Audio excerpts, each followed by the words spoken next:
home. Mhm. We'll start there, right? So it's not, it's not Colorado. I would say while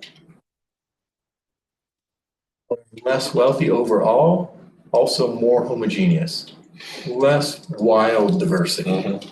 You got to look to find nice neighborhoods. I think that's one of the harder things about moving these areas. It's just It's crazy. how wide the spread is.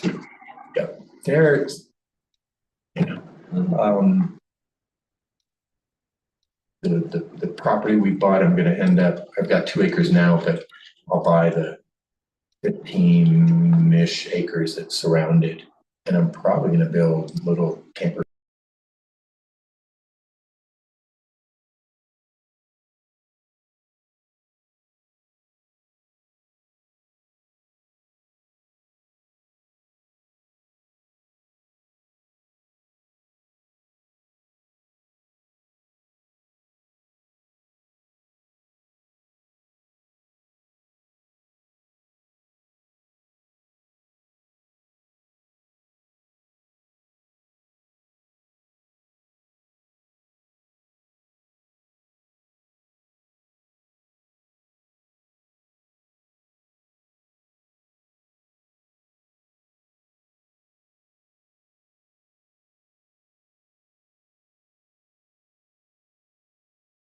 Just buy a cabin, or you can rent a cabin right next to the cabin, next to it, next to it, next to it, next to it. And, so if you want to hang with Bubba and his 8 kids and their campfire and their party, that's cool.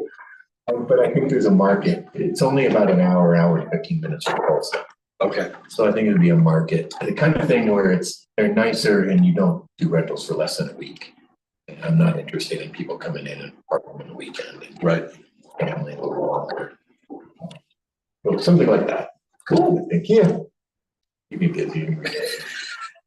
Keep me on my tractor. I want to see pictures. Are you licensed in Oklahoma? Or do you being licensed in Oklahoma? No, I'm not, and I don't.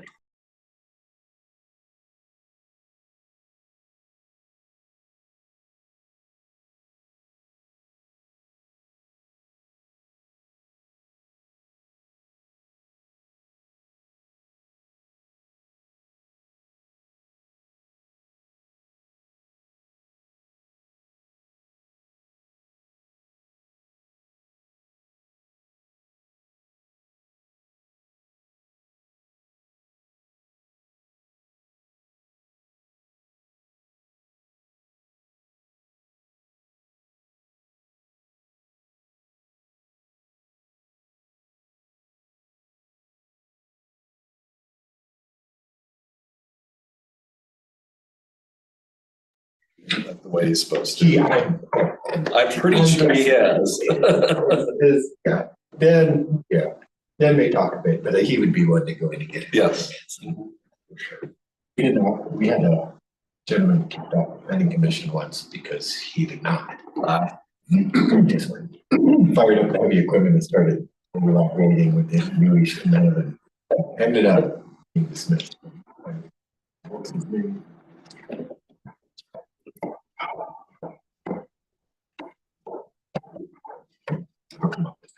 Anyway, 259. I got Chris and Brian.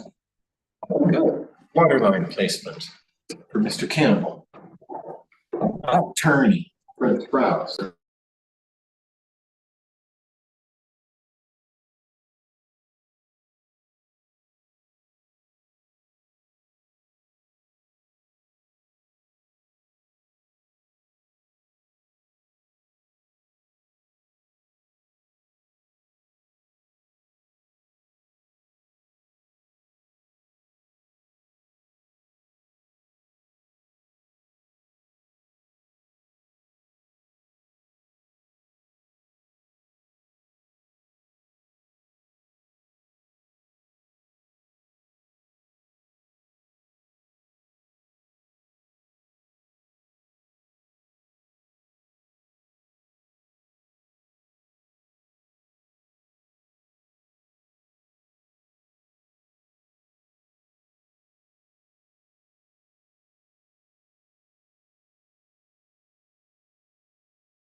Hello.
Twenty twenty-one.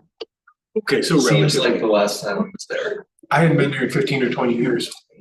I hadn't realized how extensive the walkers had become. Back when I was last there, there's maybe two of them on the entire length of the strip, and now they're every side street, Yeah. crossing the strip. Nobody crosses the street. Yeah, that was great. Yeah. A lot of walking. Oh, it's a wonderful place to walk. Yeah. Danielle and I walked up and down it twice. I think we walked 16 miles. Yeah. We were there. It's like a nonstop shopping mall, restaurant. It's wild. At the same time, there's a part of you that feels soiled. Oh, yeah.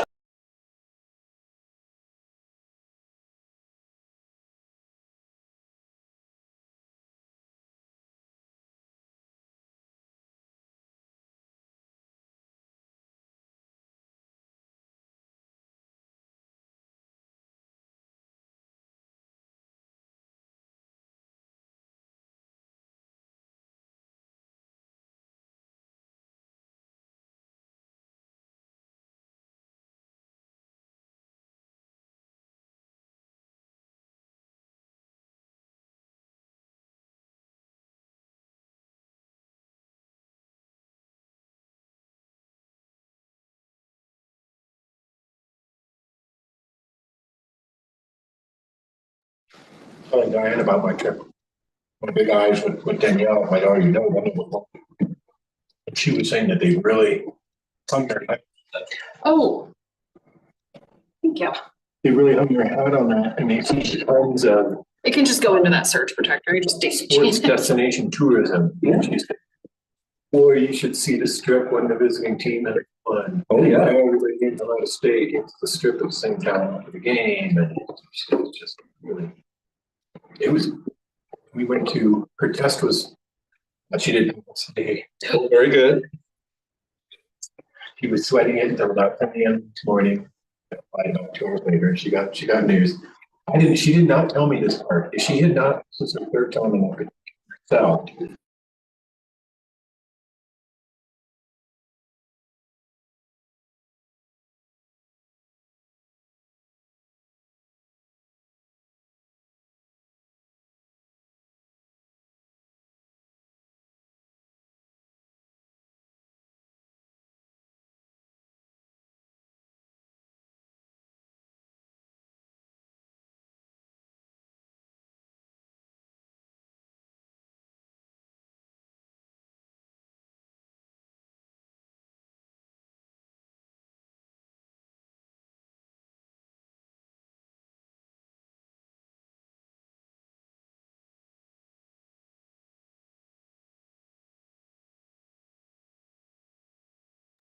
I, every once in a while, will get into some blackjack, but that's about it. I go to a craps table every now and then, but they price me off of them. Right, I know. You have to go off the strip That's what I'm told. in order to Rare to go to affordable, and they said you can't do it on the strip anymore. It's rare to even find, and I did see some $15 tables. Yep. But as you know, to play a game of craps properly and bet the odds on your main bet, and then get a couple more, get $100. And then I start to get uncomfortable. I get 25.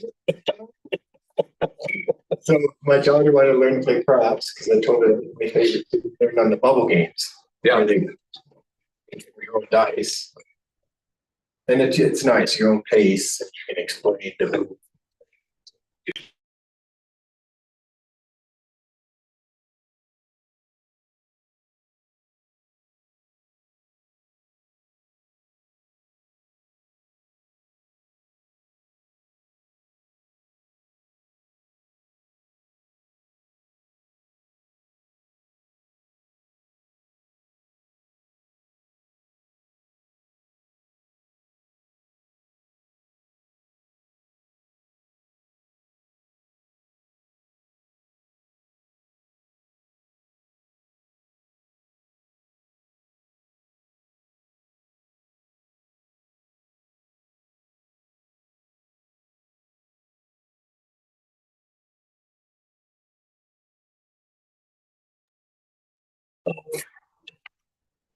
Even youth stuff that goes on there that will travel in.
It's very indicative.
Just FYI. These days, it's like all I do is like go out there and untangle wheels and stuff. We're all like, I just like. That's fine. We can. so what are we gonna do? It's 4:00. We don't. We are trying to establish a quorum. Okay. Where's everybody?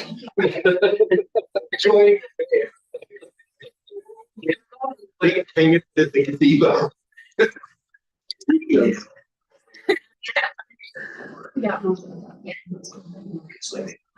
Yeah. He's usually cruising in right about.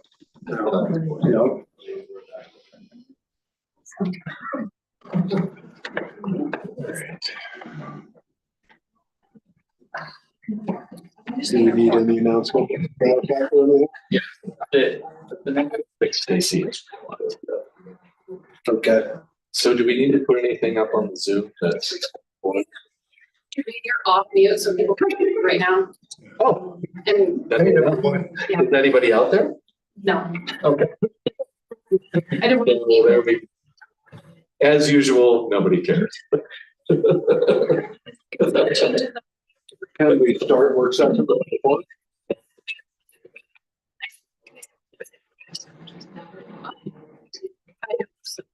Although just the two of you are anything. Reason number. Makes a big decision.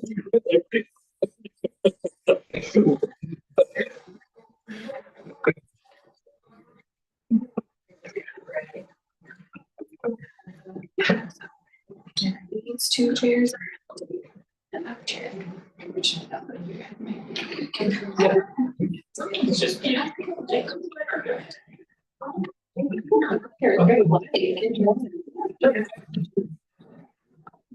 This is where, now, it's just a PowerPoint, your PowerPoint that's up there. The arrow key. Upper. Straight. The first takes on. But then once you're gone, you're gone. So we have- It's okay.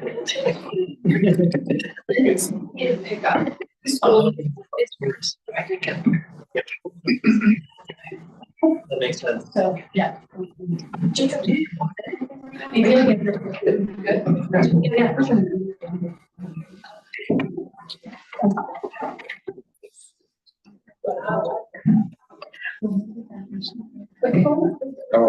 Doing well, thanks, how's your day? Okay. Got popcorn. Yeah. Yeah, that. Good PowerPoint.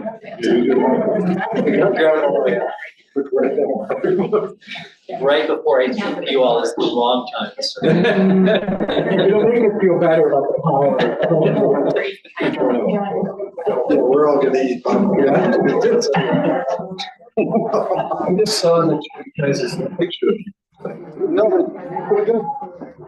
The blue. Yeah. Yeah. Better than the black. Oh, I know.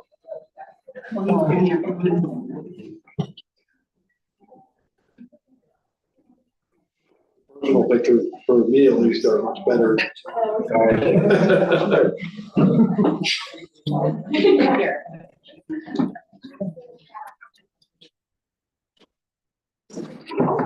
One more.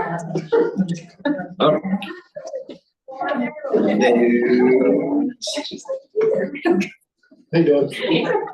Welcome. Hey. You're going to the farm. Is that? We don't do one of our farm. No, we are live on. Elizabeth. Rick are not here yet. Martin gone. Right. Zach's going. Zach's. Mark's going too far away from the phone. He went to. No, he's in a. Oh, yeah, one of the Virgin ones, right? Yes. Yeah. St. Croix, thank you. St. Lucia. Like, could be neat. One of these. It might be St. Thomas.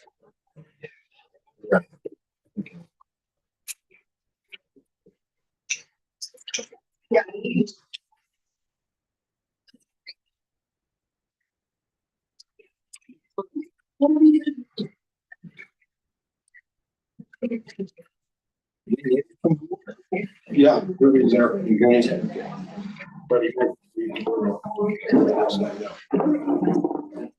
was one night I saw plates on the car, I just bought the car, I saw plates. The car, I put it on.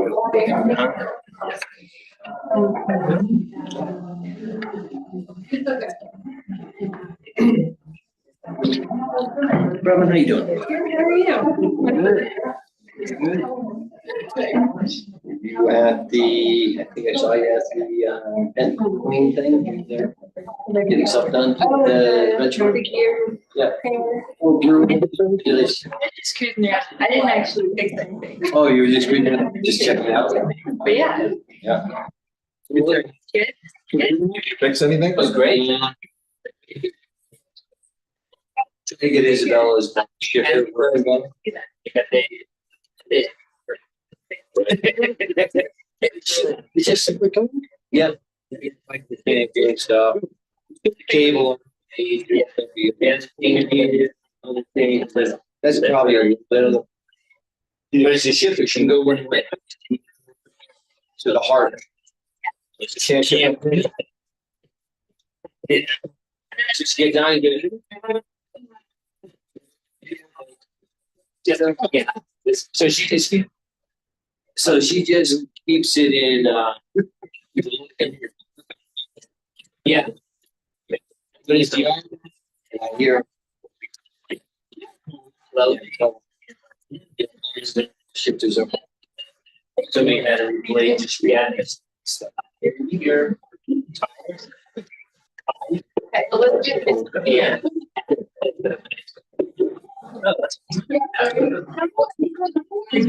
Did you? That's good. It was.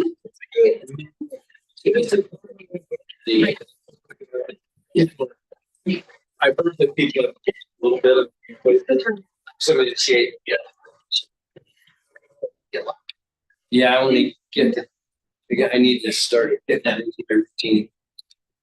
In the morning, drop the kids off, then over. Yeah, I try to do it.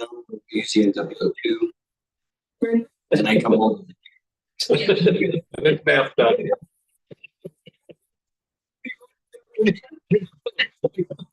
Look at our 12.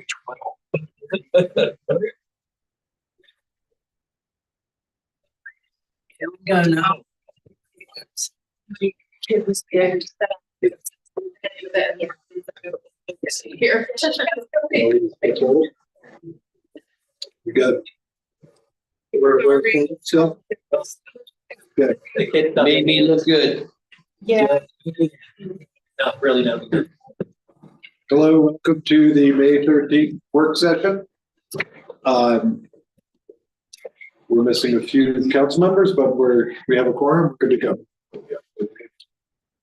All right, we'll get it started. Hello, I'm Nico Cruz. I'm the Sustainability Coordinator for the town. And today we have Jacob Smith here from Colorado Communities for Climate Action, which is a coalition of more than 40 local governments from Colorado. They do work on legislation around the climate policy at the state and federal level. And Jacob is going to present on some of the recent highlights around legislation around climate policy topics. I'll let you go. Perfect. Although I feel like you just covered it. Thank you for that. Appreciate the invitation. It's great to see you all. Those of you who have hosted me here before, this will be a refresher. For new folks, it'll be an introduction to CC4CA. Frisco joined the coalition in 2018. We started in 2016. So Frisco was one of the earliest members of the coalition. We started with 6 jurisdictions that banded together, and I'll just touch about that in a minute. But we just added our 45th member. So Watch County just joined last week. It's been pretty steady growth every year. A few more jurisdictions join. The coalition is fundamentally a coalition of local governments that want the state primarily, but also at the federal level, they want better climate policy. The origin really amounts to this handful of jurisdictions feeling frustrated that a lot of the levers that governed what they could accomplish locally on climate were levers that only worked at the state or federal level. So local governments could do lots of amazing things on transportation, for example, but ultimately, if the state doesn't have policies that help reduce GHG emissions from transportation, the most a town like Frisco could do is still pretty limited. There were also a lot of instances where jurisdictions were running into barriers. State law or state policy had some barrier to local governments doing something they wanted to do. And the logic was, if a single jurisdiction is say testifying to the legislature, nobody really cares what that jurisdiction has to say unless you're lucky enough to have your own state rep or state senator on that committee. But if one person is there representing a coalition, like it's 45 members, the odds of there being multiple people on that committee whose districts include the jurisdictions that we represent are much, much higher. And the result has been exactly that. We've been able to essentially leverage the voices and political weight of local governments and local elected officials, which really do carry a special kind of weight in Colorado, probably everywhere, but certainly here, to leverage and amplify all of that across all of our members into a real impact in these state policy-making venues. So I will run through this background stuff real quick and then talk a little bit about the legislature and a little bit some of the other policy issues that have been going on, which I think you all are aware of as well, some of them at least. But Nick already basically covered this. At core, the work we do is about advocating for stronger climate policy on behalf of our members.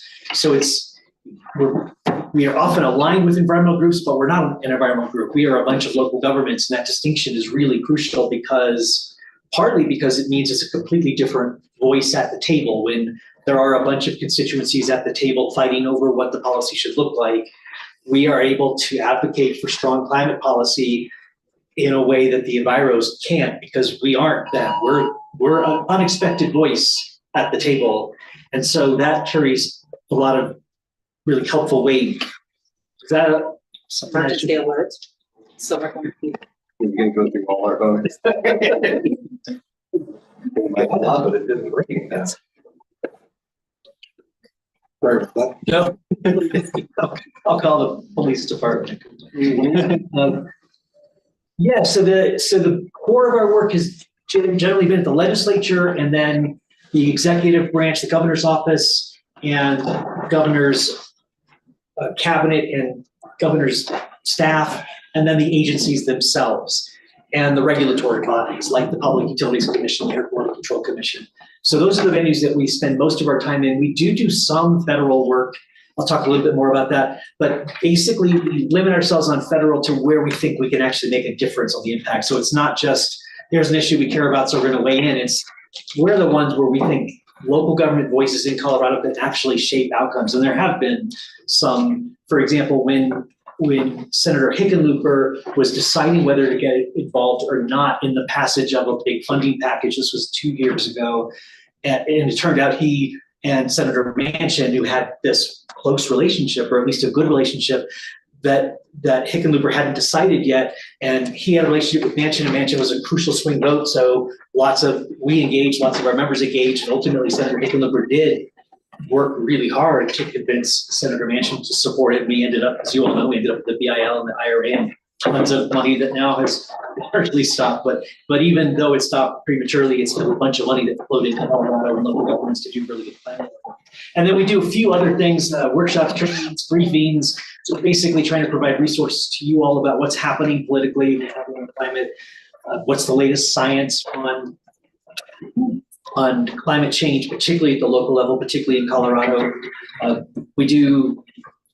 We'll often do briefings where we'll bring in folks, like we brought in some folks, this is not so relevant to Frisco, but brought in some folks from Dr. Cog, the Denver Regional Council of Governments, at one of our meetings a couple of weeks ago to walk through HVAC certification program that there's a real interest in collaboration with local governments in creating to try and increase the number of certified HVAC technicians who can do, say, installation of high efficient systems, those kinds of things. So it's a lot of how do you all take advantage of what's out there, and how do you make sure that our members all know what's actually going on, what the implications might be for you all. And then the other thing I'll mention here is we do sometimes create resources because members ask for them. So it's something just for you all to keep in mind. If you run into anything climate related where you think, well, it sure would be helpful if we had a guide to, or we understood what the state rules were on this thing, ask us. And if we're able to put something together, we're happy to do that. Or if you have an interest in a particular webinar, a particular briefing, the same kind of thing, we're happy to put things together that are of value to you all. This is a list of the members. One thing that you might notice is, well, for one thing, it's pretty diverse geographically. Half our members are Western Slope. One of the interesting things about this list for us is that in recent years, and Saguache County is actually a good example of this, the communities that have been joining have largely been purple communities. The really climate forward communities mostly joined already. It's these purple communities where the politics are just beginning to shift, and where there's a growing recognition among the city councils and town councils and county commissioners that climate change is actually having very real impacts to them on the ground in their purview, things that are costing them money or harming their constituents' quality of life, or in other ways having real impacts. And so the result has just been this kind of steady stream of purple communities. Westminster had been a member. Their politics shifted pretty significantly to the right. They were the only jurisdiction we ever had that experience with. They withdrew their membership because the politics were just not aligned, and then they just rejoined again. So, and Westminster is like a very classic purple community where the politics are right there in the middle, and they kind of swing back and forth. And so a lot of that, and my expectations will continue to see that. The organization is structured very much like a typical nonprofit. We have a board of directors, a few committees. The board is made up of a representative from every jurisdiction. So that part is a little, on paper, sounds a little crazy. So basically, I run a nonprofit with 45 members, each of which has a seat on the board, each of which is representing an entire jurisdiction. And so that sounds like it shouldn't work. And I've been running nonprofits for a long time, and this is the best, most functional nonprofit, most functional board I've ever worked with. Please don't tell them my words. So it works remarkably well, and I think it's because there's just this deep alignment on the goals. Everybody at the table is a local government, a county or a muni that cares a lot about climate policy and wants the state to do a better job, and that's why they're part of the coalition. It wouldn't be if that wasn't true. And the result then is this really substantial alignment on the goals and how we get there work. The result is a really functional board. In fact, weirdly, lots of the people on our board will comment about how this is their favorite meeting of the month, or their favorite board meeting, or their favorite whatever. So I don't know how much of that is just being enthusiastic and polite versus candid, but there's a real, like, people really do seem to enjoy each other in the group, and that is not a small thing, a small part of the coalition and why it works so well. I'll just mention invitation. At the moment, Frisco, Frisco has had people that were really involved at times, and then at other times not, and then that's just shifted over time. For us, we're very flexible. We have some members that have no capacity and other members that have a ton, and those first ones don't participate on anything, and the ones that have a ton are on every committee and participate in every activity and testify on everything. And for us, it's wherever you land, wherever your capacity is, from elected official side or the staff side, we're happy to accommodate that. But you are welcome to get engaged at the board level or at any of the committee level, any of those committees. The finance committee is just a typical financial oversight budget sort of committee for nonprofits. The policy committee is really the overall advocacy work. What are our overall advocacy goals and priorities? And then the legislative committee is a subcommittee that really just focuses on the legislative session. And that's the entity that takes positions on bills. So if you were really interested in being part of that process for us, being busy and engaged during the legislative session and being part of CC4CA's choosing to take positions on bills, that's the place to go. And then we'll create ad hoc working groups whenever that is useful for us. We just created a new ad hoc to look at nuclear power, which is very controversial among our members, not to mention elsewhere. And we don't know if we can find a consensus view on nuclear power for Colorado. So we're putting together an ad hoc. It's a really good example where we use the ad hocs. Let's get a group of people from the coalition that are really interested in this issue and let them do a deep dive and come back with recommendations that the full policy committee can consider. The legislative session, I'll talk a little bit about that. And that I'll just mention that second to last bullet is an error, the stronger industrial emissions guardrails. I was updating this from last year because the session just ended last week, and that one is a leftover from last week that I missed. So you can ignore that. We did not really accomplish anything on industrial emissions this year, but we did have good legislation last year. Though the leg session this year, these are kind of the high level themes. The budget was probably the biggest of them. The state, because of the way TAPER works, is in this weird position where the overall revenues are good, but the actual money available to the state to spend is super tight. And that ended up, was actually started as a $1.5 billion shortfall. And the budget process was brutal and virtually everything got cut to some extent. And so that was one of the major themes. How do we navigate protecting climate policy and protecting grant programs and protecting services for local governments and all of those kinds of things in a fiscal environment that's just as tough as it was. We also had that, as you all know, very substantial shift in Congress and particularly the White House. And so that has had a huge effect on what happened at the legislature this year, thinking about what are things the feds are doing that the state wants to protect Colorado from, how do we take advantage of whatever opportunities might still be there at the federal level, how do we make sure that the ability of people in Colorado, including local governments, to do good things on climate or whatever issue, that we're protecting all of that. So that became a big part of the session.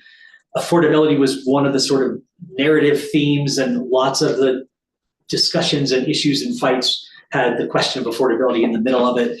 And that punchline was, I think it's fair to say it was a really hard year for everybody on climate. Specifically, there weren't any clear winners. We've had a series of years over the past maybe 4 where the end of the session, we just celebrated a bunch of really big climate wins, and we just didn't have that this year. We did have some wins, and we did stop a bunch of bad stuff. So it was a successful session, but it wasn't one of those transformative sessions. The politics were just much, much harder this year. And that last bullet is essentially saying the same thing. We were able to get stuff done, not the big stuff, because nobody got big stuff done, but we were at least able to make a difference on some important issues. And this is a list of some of those. There were a bunch of bills that we killed that were bad bills, and a couple of examples that retail delivery fees repeal. That was an effort to repeal a bill and the establishment of an enterprise fund, I think it was 2 years ago, that basically puts a fee on delivery services, 29 cents, I think it is. And then that money goes into an enterprise fund that then gets used to fund transportation across Colorado, because transportation funding has been this incredibly tough nut to crack and no one's had a good answer. And this was a result of a whole bunch of smart people and politically diverse people trying to figure out what's a mechanism that we can actually accomplish in Colorado. And that was a huge fight and tons of negotiations. The result was this series of enterprise funds. That was one of them. And there was a bill that targeted that. There were actually multiple bills that targeted all of those transportation enterprises, and we were able to kill all of those, thankfully. There was a data center bill that had some good parts to it.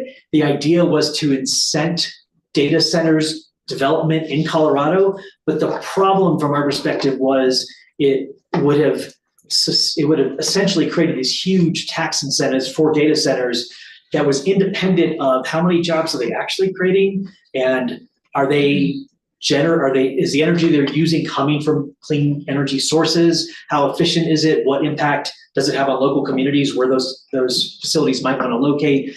And that was the kind of bill that could have been a really good bill if local governments had been part of the process from the beginning. But sometimes we end up with these bills that are really problematic, and the best path ends up being to kill it. And that was an example. There was another one that would have required local governments around the state to use this very specific piece of software for issuing permits for solar.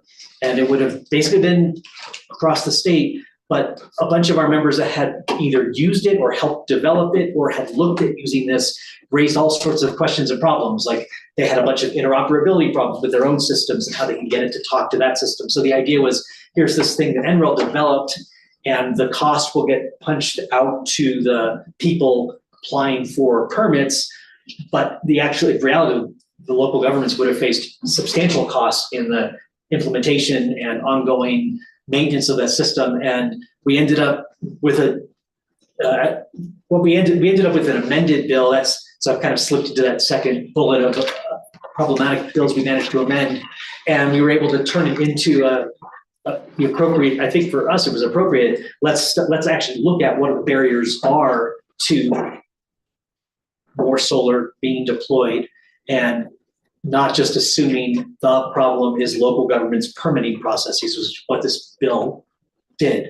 So that was a good example of where we were able to take something that was well-intended but poorly constructed and turn it into something that it's probably helpful a little bit and doesn't do any harm, which is obviously really helpful from a local government standpoint. And then the WUI code board, that's this wetland or interface code board, another example of where there was a bill that was going to change the composition of the board. It would have been unhelpful to local governments, that very important to us, that are well represented on that board, because you all are doing the zoning at the local level that governs what gets built, and the intersection between the WUI code and your building code and your land use code, that was really important to us. And so that code board now has better representation from local governments. And then we did actually pass a number of useful bills. It was more like a bunch of small bills rather than some really big transformative ones, but those are a couple of examples. We succeeded on a bill that was important, a priority for us, which is creating a battery stewardship program. So it's a lot like the paint program we currently have in Colorado, where you buy paint, there's a little extra charge that goes into a fund that then gets used to deal with the waste paint at the back end. And this does essentially the same thing with batteries.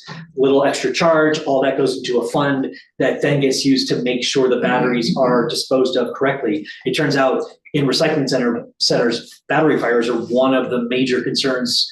This was news to me, but even among our members, flagging that the risk of an actual fires at their recycling centers where they have a bunch of batteries that may not be stored well, probably shouldn't be mixed with certain kinds of waste. They're damaged, lithium batteries are particularly prone to it. And so all of that, this is designed to without costing you all money, and the cost to the consumer is really small. It's a very small amount to create a mechanism. It's essentially trying to say, instead of letting these costs be externalized where somebody else deals with them, let's internalize the real cost, the environmental cost of these products into the purchasing decisions. So there's a system in place for dealing with that. And then you can see that very last bullet gives you a sense of the scale. The leg session is really big deal for us. Lots of our members participate by testifying. We engage on lots of bills. I'm happy if you have questions about any specific bills that happened this year, I'm happy to talk about those. Did I get that right? Oh, it's slow. Oh, okay. So on the policy side, I wanted to mention I'll mention three things, two of which I put up there. The first one I think is the one that you all are at least somewhat plugged in on already. Excel has a process at the PUC now. It's called the Just Transition Solicitation, JTS. The name is a little misleading. The Just Transition stuff is a small piece of it. Originally, it was designed to be just tackling the question of what happens when the Comanche coal plant in Pueblo closes, and what can the PUC do and what can Excel do to make sure that jobs are developed that will replace the jobs that were there already originally, and deal with property tax, where you have a huge property tax, devaluation of property tax when a big industrial facility suddenly stops, and those kinds of questions. Excel ended up basically proposing a massive new generation across the state. So it's become this major planning process for the PUC with a bunch of implications for local governments, including, are we going to end up with a bunch of new gas plants? What's the cost of electricity going to be to Excel consumers? Where's natural gas going to play into that? And so that we are an intervener in that proceeding.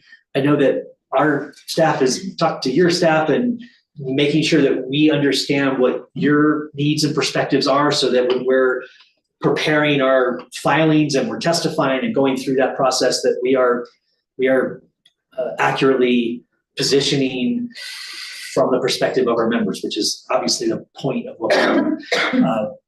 It's unusual. The PUC we haven't done a lot at the PUC in recent, say the last 4 or 5 years. We mostly focused on the Air Quality Commission and the Transportation Commission, what used to be the Colorado Oil and Gas Conservation Commission, COGCC, which is now the ECMC, the Energy and Carbon Management Commission. That's another entity that we've started to get much more involved in because they started to do things that had real impacts from a local government vantage. And now the PUC, we beefed up our capacity and ability to work at the PUC. We have private sector attorneys that are, they give us a very good deal. They're great to work with. They're experts in the PUC. So it's given us the ability now to engage at a higher level at the PUC. And so you guys are, at least from the staff side, you're plugged into that. That second one, the federal defense, it's really centered around these 2 bullets there. The funding one's a mess. You all know this. Essentially almost all of the funding programs that existed just a few months ago are either already shut down or the administration is trying to shut them down. So a lot of our work is going into defending those programs where it's possible to do so. So for example, the Attorney General in Colorado is suing the federal government over some of those funding, the loss of some of those funding programs. And we're working with the AG's office to make sure they have the evidence, the details, the factual empirical evidence from our members about what the loss of those programs mean, how you all were spending money, how you would have spent the money, what kinds of impacts it has, what kinds of harms result because of the loss of those funds. So one piece of what we're doing is fighting to try and protect as much as possible and restore some that's been cut. And then there's also these assaults at the policy level from the White House as well as congressionally after just core environmental laws that are really important for Colorado. Like the Clean Air Act is the basis for almost everything we do in Colorado on ozone and VOCs and other greenhouse gases and lots of other public health oriented air quality issues. And all of the Clean Air Act and all of its regulations are in the crosshairs. So that's a place that we're working with partners across the country and working with the legislature and the AG's office again to contribute where we can do so strategically. Oh, and the other one I was going to mention is actually getting funding, and that one had been really focused on the federal government. So we hired a federal funding concierge whose job was just work with our members to help them sort through all of the programs. And the programs that came out of the IRA and the BIL were really expansive and complicated. They all had different requirements and they were all in different places. And so we worked to help curate all of those things for you all and help you figure out are there programs that are actually a good match and that we can help you identify those and help you apply. We've shifted because there is at the moment nothing happening federally essentially, but there is still a bunch of money at the state level. So we've shifted that concierge program to the state level. I know, again, our staff has met with your folks and helping you identify programs that might be a good options for you and support you in whatever ways we can as you consider pursuing money from state grant programs. There's a little bit of a lag on this, so apologies. The next slide is, I'm not gonna go through it. Oh, man. Then I can't decide if it didn't actually get pushed. But it's just a list of a bunch of other policy issues and other venues that we have worked on over the past year or so. I'm happy to talk about any of these, but in the interest of time, I'll just keep moving. I know we haven't met yet. I'm Rick. Nice to meet you. Likewise. I know you started 10 minutes late. You have about 5 minutes left. Perfect. And if anyone else is curious, there's a pretty sizable gas leak, so they're working for that. That's good to know. Oh, yeah. I will wrap up now. The last thing I wanted to do is flag for you the opportunities to plug in with CC4CA. I mentioned before, we are happy to accommodate any level of engagement and that our members engage, it's all over the map. Some are entirely staff, some are entirely elected, some are a mix. We're super flexible. Whatever works for our members works for us. I mentioned already the board of directors and the committees. That's one place if you're interested in plugging in, please do.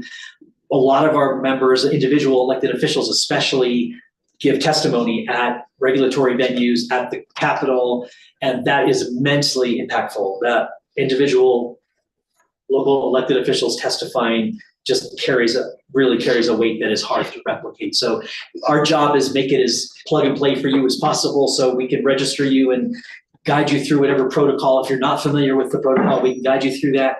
We write talking points that you can either use or you can adapt them to your needs or throw them away and use your own. We don't tell you what to say, but we just want it to be as easy as possible for folks, especially the electeds who are just so busy and have jobs and everything else, to show up and give their testimony and move on. So testimony is a really big deal. Same thing with written comments in multiple venues like the Just Transition solicitation hearing.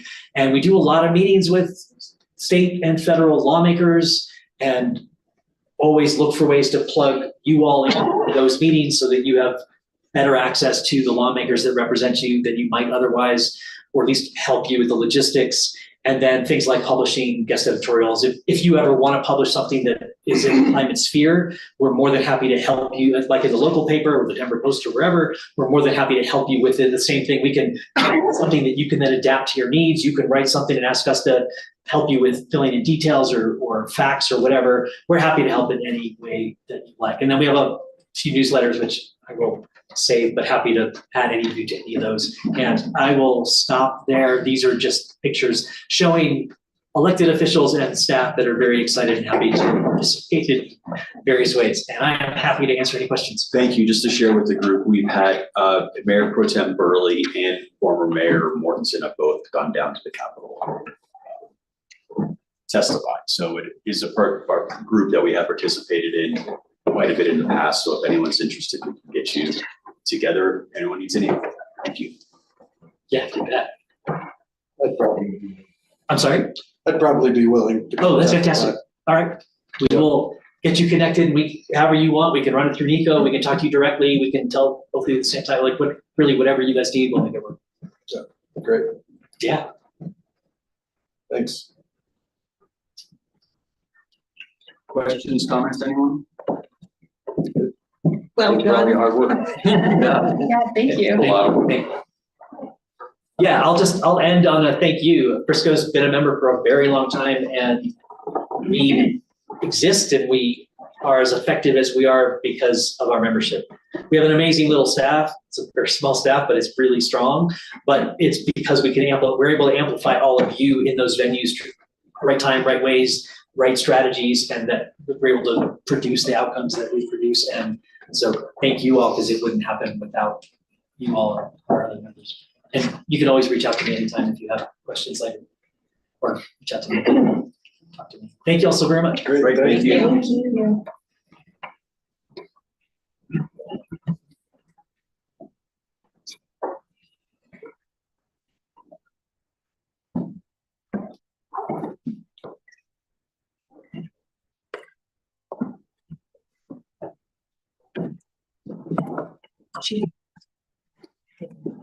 I was just saying, I would like it sugar.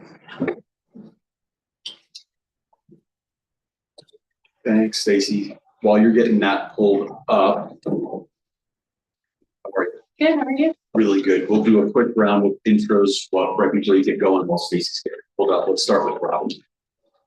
Robin. Yeah, nice seeing you again.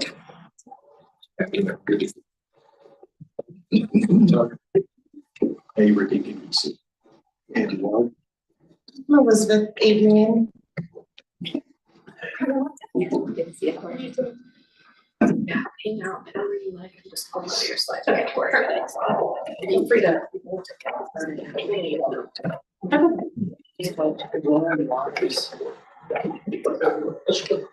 I still haven't seen Brian.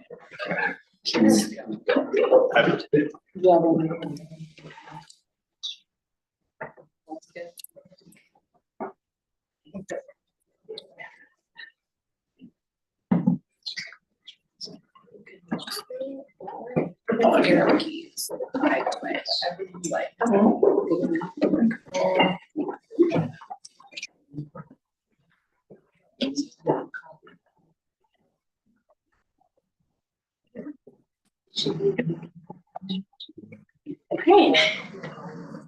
Okay, if I get started? Please. Okay. Thank you, Mayor and Council, for having me come back again. I'm happy to join you guys. Obviously, there's been a lot of discussion of covenants and changes for the town of Frisco. And so my goal today is really just to talk about some of what we're seeing now, data that we have, and then recommendations that we have as you look towards new covenants for the future.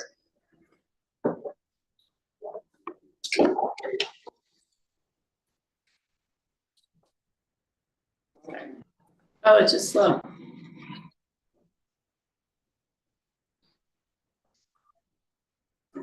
Oh, there it is. Okay. There we go. Sorry, I was doing the wrong arrow. User. So, since we have at least one council member here today, but just to go back on 5A and the housing tax that we have in Summit County. And I don't plan to read everything because obviously it was in your packet, so I'd rather answer as many questions as I possibly can. But the 5A fund started in 2006. The first collection year was in 2007. And that started with a 0.125 tax and also the impact fee, which was up to $2 per square foot that can be collected for new construction. In 2016, we were in a state of what was considered an emergency with housing, and a second initiative was passed, and that original initiative was for 0.6% and it was for 10 years. In 2021, realizing that emergency for need for workforce housing had not expired, we went back to voters and extended the 0.6 for 20 more years. So that happened prior to it expiring. It would have been 2026. So now we have that through 2046. So essentially we have the guarantee of collecting 0.725 at least through 2046 at a minimum, without any new initiatives. So then the ballot language was included in your packet for all three of those different times we went back to voters. But this is from the IGA, or the Intergovernmental Agreement. And this is just what the intent of the Housing Authority and the funds were to be used for. And so I've quoted the part, in order to provide rental and purchase prices within the means of low to moderate income. That has never been defined as a term. It was meant to be fairly open-ended to be able to move with changes in our economy. So we have a gauge of what that is, but that was never tied to AMI. It just is considered low to moderate income for our area to plan, finance, acquire, construct, reconstruct, or repair, maintain, manage, and operate affordable housing projects or programs for employees of employers located within the jurisdiction of the authority, which is Summit County. We have moved quite significantly away from calling it affordable. We mostly call it workforce housing. That is the term that we use across the board because affordable is different for everybody, and it is hard to say that even some of our deed restricted properties would be considered affordable. So the primary goal for the 5A fund is to enable more local residents to remain in Summit County and for local businesses to keep quality workforce, resulting in a stronger economy and a more robust community that is still in effect today. That I think everybody would agree those are still our goals. One part of this that's sort of an underlying effect is, and I know it's been discussed here on the realm of resale calculations. Resale calculations should make every effort to retain affordability over time, just because there's that balance between owner equity and buyer affordability. And that part is really important. So when you do look at resale calculations for any property coming up in the county, it is really important to figure out what that's going to look like in 10, 15, 20 years from now. Hey, Corey. Yeah. So in the history of the 5A fund, have there been any proposals for use of those funds that have strayed from that language? That's probably an unfair question. Yeah, no. But further than that, how is that regulated? As far as making sure that the funds are used appropriately. Good question. So the first question, I can't think of any situation where a project has fell in that category. The projects that we struggle with that have a resale calculation that is losing affordability over time were prior to 2006. We don't have any current ones. We don't have any new projects that are looking at any kind of a method that would veer from that recommendation. And then how it is, And that also includes housing, all of the different things, these that have to do with, we all call them housing helps, but there's Right. many different programs. within Correct. that. yeah, they're still reaching that income, and they're still attempting to every effort to keep affordable.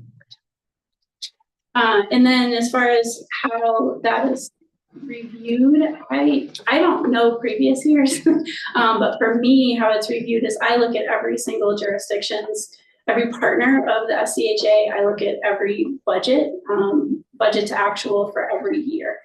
And I actually went back quite a few years to make sure that we had the documentation in place to show what the funds were being used for. I was about to say next slide. I did hit the right button this time, so I will wait. The next slide is for the kind of the big bucket items that you all have been talking about and some responses to that. At the end, I get into recommendations, but obviously we've talked about, now I feel like, if it goes again, I'm sorry. Let's get back. So lottery resales, there's been minor discussion about asset testing. There aren't that many neighborhoods that require asset testing, but I did show those in the presentation. Asset testing, I will say, gets a little complicated. It isn't in your current, I don't think it's in any Frisco covenants currently, but I never say always or never because there's always the random one that's out there, but it's not in the 2019. Asset testing does get, it's quirky because it's different and it doesn't, you don't have a good list of exactly everything that we would include versus everything that we don't include. We do find more situations with asset testing that we actually have to go back to the jurisdiction. I would say probably 50% of the time to ask for variances, to ask if certain things would be considered or not. And so that's something to consider. It adds a different level of ambiguity, I would say, to figuring out if a person is qualified.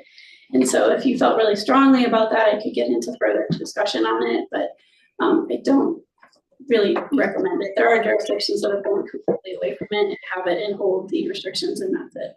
How does that apply to asset limitations? Same thing. It's Yeah. the same thing. Yeah, that's exact. So sorry, asset testing is probably more our term, but that's making sure that someone's finances are under a certain asset level, countable asset level, I should say, to have them qualify for the property. So it still happens. Nellie's neighborhood is a really good example of the kind that's completed, obviously here in the neck of the woods. The asset testing, the asset requirement was less than 50% of the cost of the property. And then we have some that are less than the full cost of the property. There are some that have a number in the covenant, and I would caution to not go that route because it doesn't change over time. So if you put $100,000, $200,000, whatever the number is, into the deed restriction, it can never go higher than that unless you revise your deed restriction. So tying it to the appreciation of a home, something else would be much better so that you do have it change over time. Obviously, our covenants are in place for a very long time. Resale calculations, is it tied to AMI? What does the AMI chart do? We look really for transparency and predictability, consistency, all of that with resale calculations, and I have a lot of information on that. Capital improvement cap, meaning giving a certain amount that you can use for capital improvement. That is something that's been discussed as well, and I do feel really strongly that there should be a cap on capital improvements because of that nature of keeping things affordable over time. If we open any part of our deed restriction up to no caps at all, that's where we run into issues, and we see that in other areas. Do you not see that?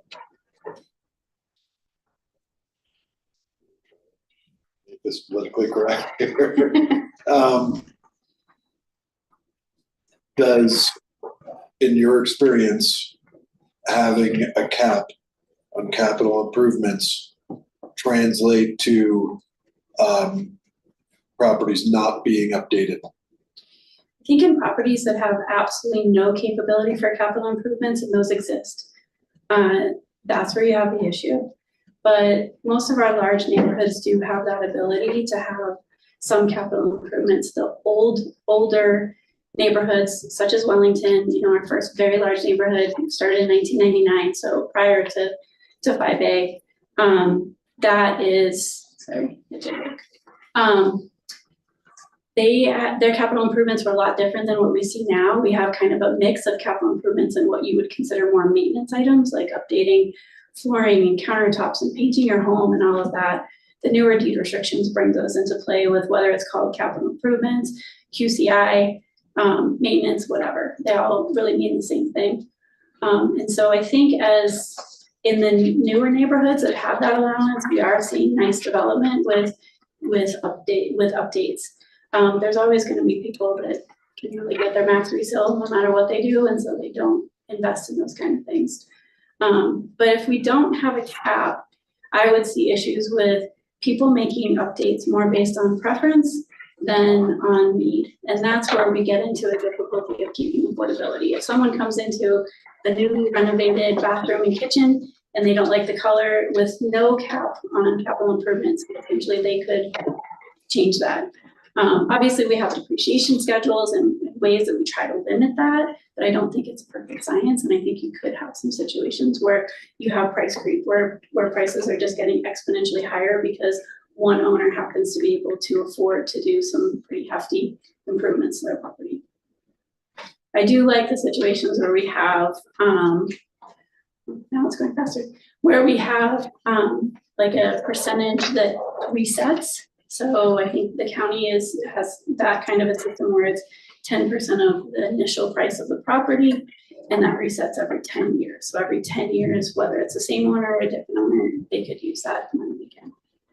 So there are lots of ways you can do capital improvement, and I included those in the presentation so that you could see. That's a little bit further on, but so you have that data of what other jurisdictions and other neighborhoods already have in place. It seems complicated, right? Because It is. the more improvement you do, then it raises the cost of the house, or they get more. And then the less improvement you do just pushes that onto the buyer. And I have a recommendation on that too, as far as doing some kind of a inspection program. I put that in because that's not actually in your current deed restriction. I think it's something that should be added because it's in others. And we are working, trying to figure out a program for that for the county through the authority. It's difficult if you don't have it in your deed restriction that you can do some kind of an inspection. And what trying to specify it's more need over want. You know, That's where because like, depreciation. you need a roof, you need a boiler, Exactly. you don't need to change your kitchen countertops. Yeah, exactly. That's where depreciation would come in to play. So if you replace your countertops and you have a 10-year depreciation schedule, at least just examples off the top of my head. But so if someone changed their property prior to that time, that would be based on the jurisdiction, but they may or may not be able to actually make that change or get credit for it, I should say. They can make the change anytime that they want to. We don't police that, but can they actually add it to their resale value? I would say the way to do that is no until your depreciation, unless there was a problem, like there was, it was damaged in some way and we can present that. There's always going to be these one-offs, but if we say that, well, the depreciation of that is 10 years, we don't see a need to renew that until it's been 10 years. So I think that's how you do that, and that's how I've seen it in other areas. You do have to keep track of it, and it's all a moment in time because you do that update, and it's going to depend on where you are in the depreciation schedule for what you're going to add to the resale value, and that's important too because at some point it becomes the next owner's responsibility. Right. These things come with life cycles, though, you put a roof on it, it's And they change. 20, 30 years or something. and- Exactly. They change because materials change. Materials get better. Materials may get worse, like we see with appliances. But you have to adapt to that too when you have the capability to have improvements made to a home, at least in deed restricted. So obviously there's a lot of discussion on lottery resales. I put in here really the main neighborhoods that we have, that currently have a lottery in place. There could be some other ones out there, but, these, and I listed, several of them have differences between their initial sales and their resales, at least when it comes to priorities, and then some it's the same. So I listed that out for you, somewhat in order of newest to oldest. And then I listed out some stats on those where we're seeing how many applicants, how many priorities tickets, things like that. I don't know if there's any specific number that you guys are interested in, or if you just want me to keep going. There's 2 pages, and go all the way back to, and then I put Housing Helps in there because Housing Helps does have a lottery capability for Breckenridge and Summit County. It has not been used yet, so neither entity has put that in place for a resale, but they do have the capability to do that when it goes up for sale. And they will make that determination based on each property. So do priority entries work? This is a big conversation, right? And we've done a ton of digging and a ton of data on this in the last couple months. I don't know if everybody knows, but in June of last year, we switched our program, the computer system we were using. So 2024 data is a little bit of an anomaly because we had our old way of doing lotteries and then a new way. The old way was that every single applicant was vetted before the lottery happened. It took a lot of time. And then the new way is that people can enter the lottery through what we call a pre-screen document. It's just questions and answers. There's nothing to upload. The vetting process for SDHA on that is really just to see if we have any duplications or if we have any, every once in a while we'll have somebody that applies that their address is out of state or out of the county, or they're saying that they work somewhere out of the state or out of the county. Those we do question. But essentially, if they've answered the questions correctly to pass our vetting process, they're in the lottery. We don't vet that person until they win the lottery. So we usually invite the first 4 people in the lottery to move forward with a full application. That's where we vet everything. The thing to note about that is that with lottery priorities, because I know that's a discussion, we look at all of the entries, not just the one the person won on. So if any of the lottery entries are found to be invalid, that person is removed. And so you lose your place in the lottery and you no longer can be considered for that property. So it's pretty significant because we know how well the lotteries work. So the very first note in here is in 2024, we went through all of them, every lottery that we did, and 75% of the top 5 winners in the lottery had a priority entry. That's a big number. So it does show that priorities do work, and I have some graphs to show that. And the reason I bring this up is really if you're considering doing if you're considering moving in the lottery direction and want to add priorities to them, they should be very thoughtful and really support the town goals when it comes to workforce housing because they do really work. Nellie's neighborhood was a really interesting one. I think most of you know we had a different priority for that, which was people that had been entered into 3 or more lotteries in the past 3 years, but did not get to the opportunity to choose a property.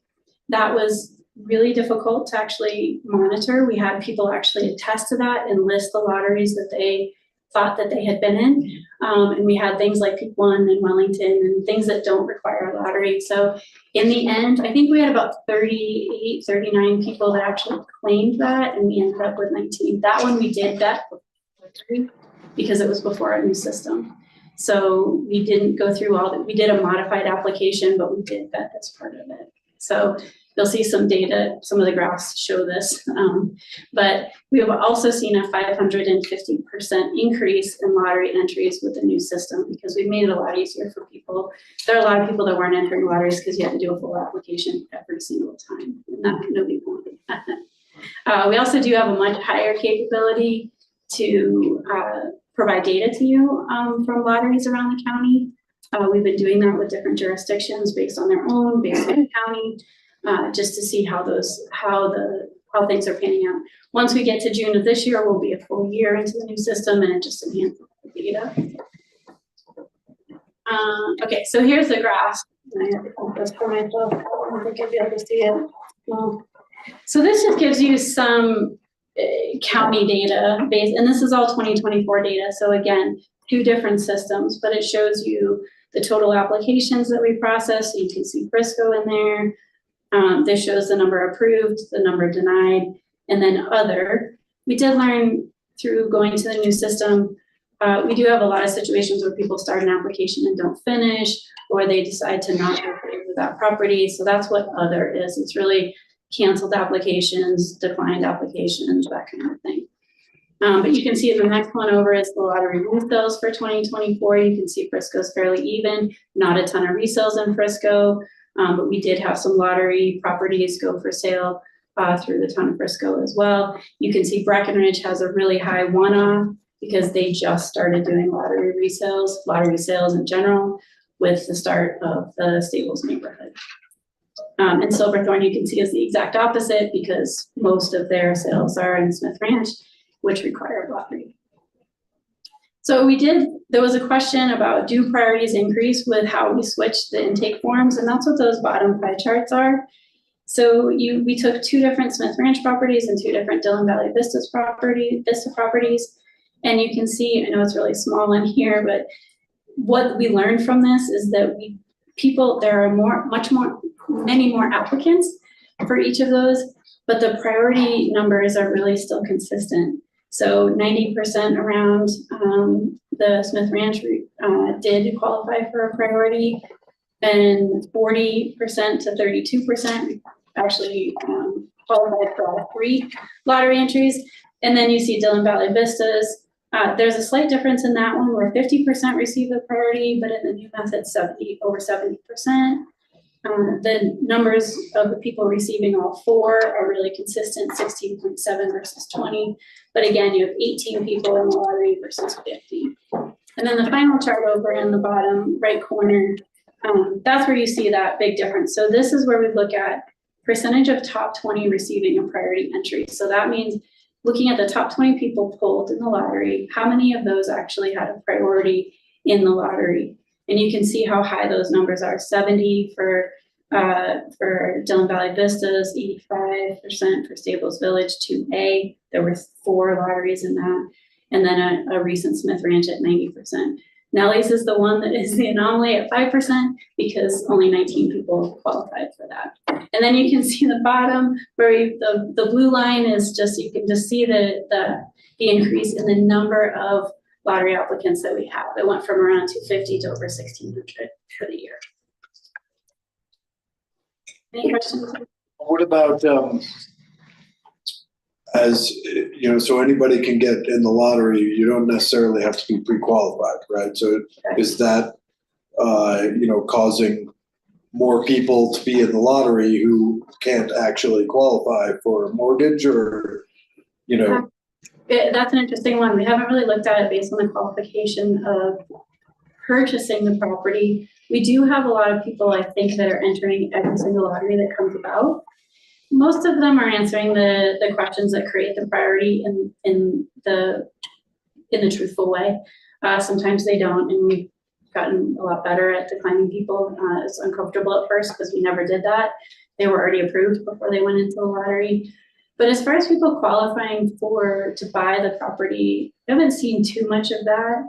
But there are people that get chosen in the lottery and just decline and don't move forward. That has happened a lot actually in the last couple months. And I think it's because they didn't really look at the property, didn't think if it was going to work for them, maybe it was too expensive, all of those things. We've been asking people why they declined so that we can keep that data. But that's why we invite at least a minimum of 4 people on the front end so that we're not holding up the seller in those situations, because the lottery resale obviously adds a little bit of time to the resale process. And so we want to be very cautious of that and not hold up that seller. So we invite all 4 people. If we think there's going to be some questionable, if 4 isn't enough, we might go a little bit further. If we get through the 4 and nobody purchases them, to the next 4. So we keep that moving until we know the property is under contract. And we actually keep everything open until the property is sold. So that we can always go back and How long do those 4 people have? 3 days. 3 days. 3 days. So once the lottery is complete and they're invited, It could be technically 3.5 days, depending on the time of day that we post the lottery results, but we give them 3 days from when it starts. So it's quick. It should be pretty ready because, you know, what we ask for is what's been in every application in previous years too. Yeah. And then I won't spend too much time on this, but we were asked to pull some data on the recent Stables Village lotteries that we did, Stables Village 2A and 2B. That property is now complete. But the big point to this is that 50% of the top 50 people chosen in the lottery of varying numbers of entrants, meaning we had lots, some had more than others, but the 50% of the top 50 people had all 3 entries. So that's huge. So that just shows, that's just data points that give you more understanding of how well priorities, what a bump up you get by having them. Next is resale calculations. So any other questions on lottery? I guess I'm just curious if you have anything to say about like the differences between like going a lottery or choosing a buyer. Well, the lottery is definitely what we're seeing now, and new property and new covenants, new neighborhoods is all going to lottery sales. There was a time where we had a huge issue with choosing your buyer in situations where we had what we call additional consideration. So having people force their buyer to buy something else of their personal property, or even in some cases just pay them to be chosen. And that the lottery resale is really the only true way to negate that and keep it fair so that everybody has a chance. We get complaints all the time from the neighborhoods that don't have any kind of lottery restriction, that they can't, it's all who you know. And it is. So there are positives and negatives to that. Definitely people that have promised their home to a certain person the whole time they've owned it, this would negate that. But in the end, when we have those situations, I feel like the feedback really is that people are okay with the lottery, because sometimes it's really hard for them to choose a buyer because they know 10 people or 20 people or more that want to buy their house. And it's pretty hard to choose on who the person they're going to choose. So it does feel like the most fair and equitable method that we have. Sure, it's a good question. If you come up with different data that you want us to pull, please let us know, because there's some things that we haven't collected, but we only want what people want to know by you guys asking for different data. So resale calculations, I did the same thing. I pulled up the different resale calculations across the county, as many as I could. I will tell you, we are working in with our program developer to actually put resale calculations into the software so that people could pull a resale calculation on their own property at any given time. Right now, they have to request that through the housing authority. There would still be an element for the housing authority to do a max resale value when it came to selling the property. And that would be more of an official sort of stamp. This is your official maximum resale. But in doing that work, we had to pull all the different calculations that we think we could have. There's always some obscure ones that are out there, but we provided that in a spreadsheet format to our developer, and there were 22 different types of resale calculations across the county. And that actually is less than I thought it was. Some of those we can compile it together because they have similarities.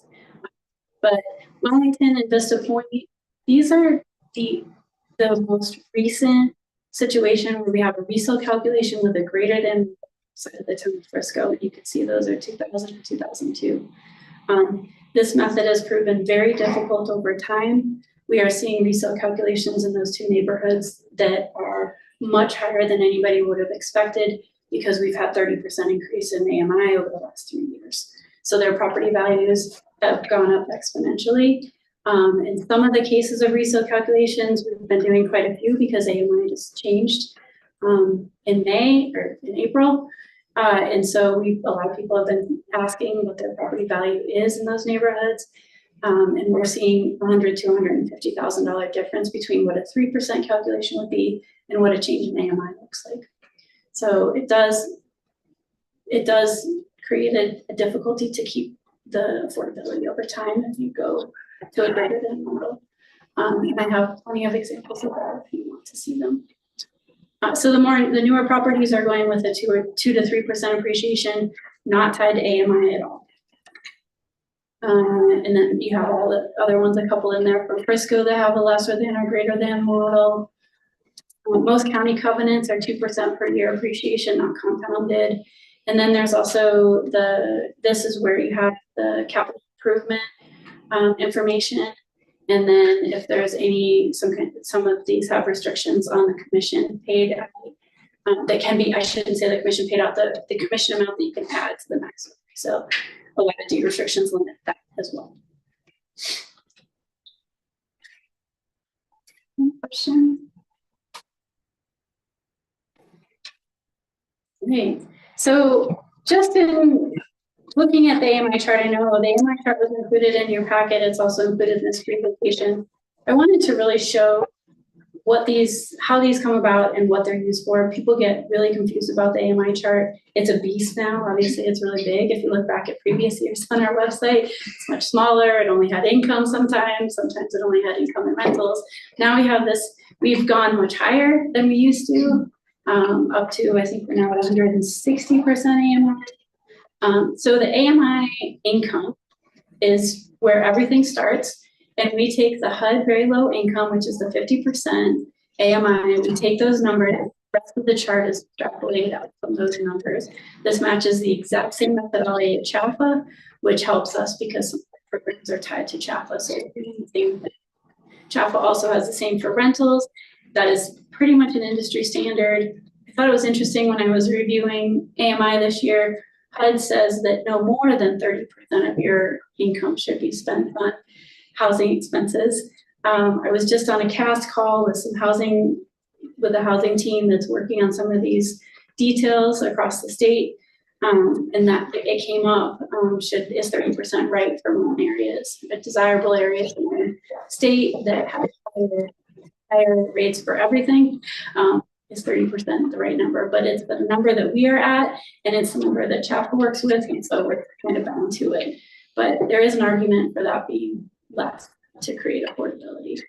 And so we use that to set workforce housing rental rates across the county, at least ones that we have control over. Gorman, who is obviously you guys know Gorman, they own the properties that they have built here in the county, and they're tied to profit in most cases. So which means it's the same as ours.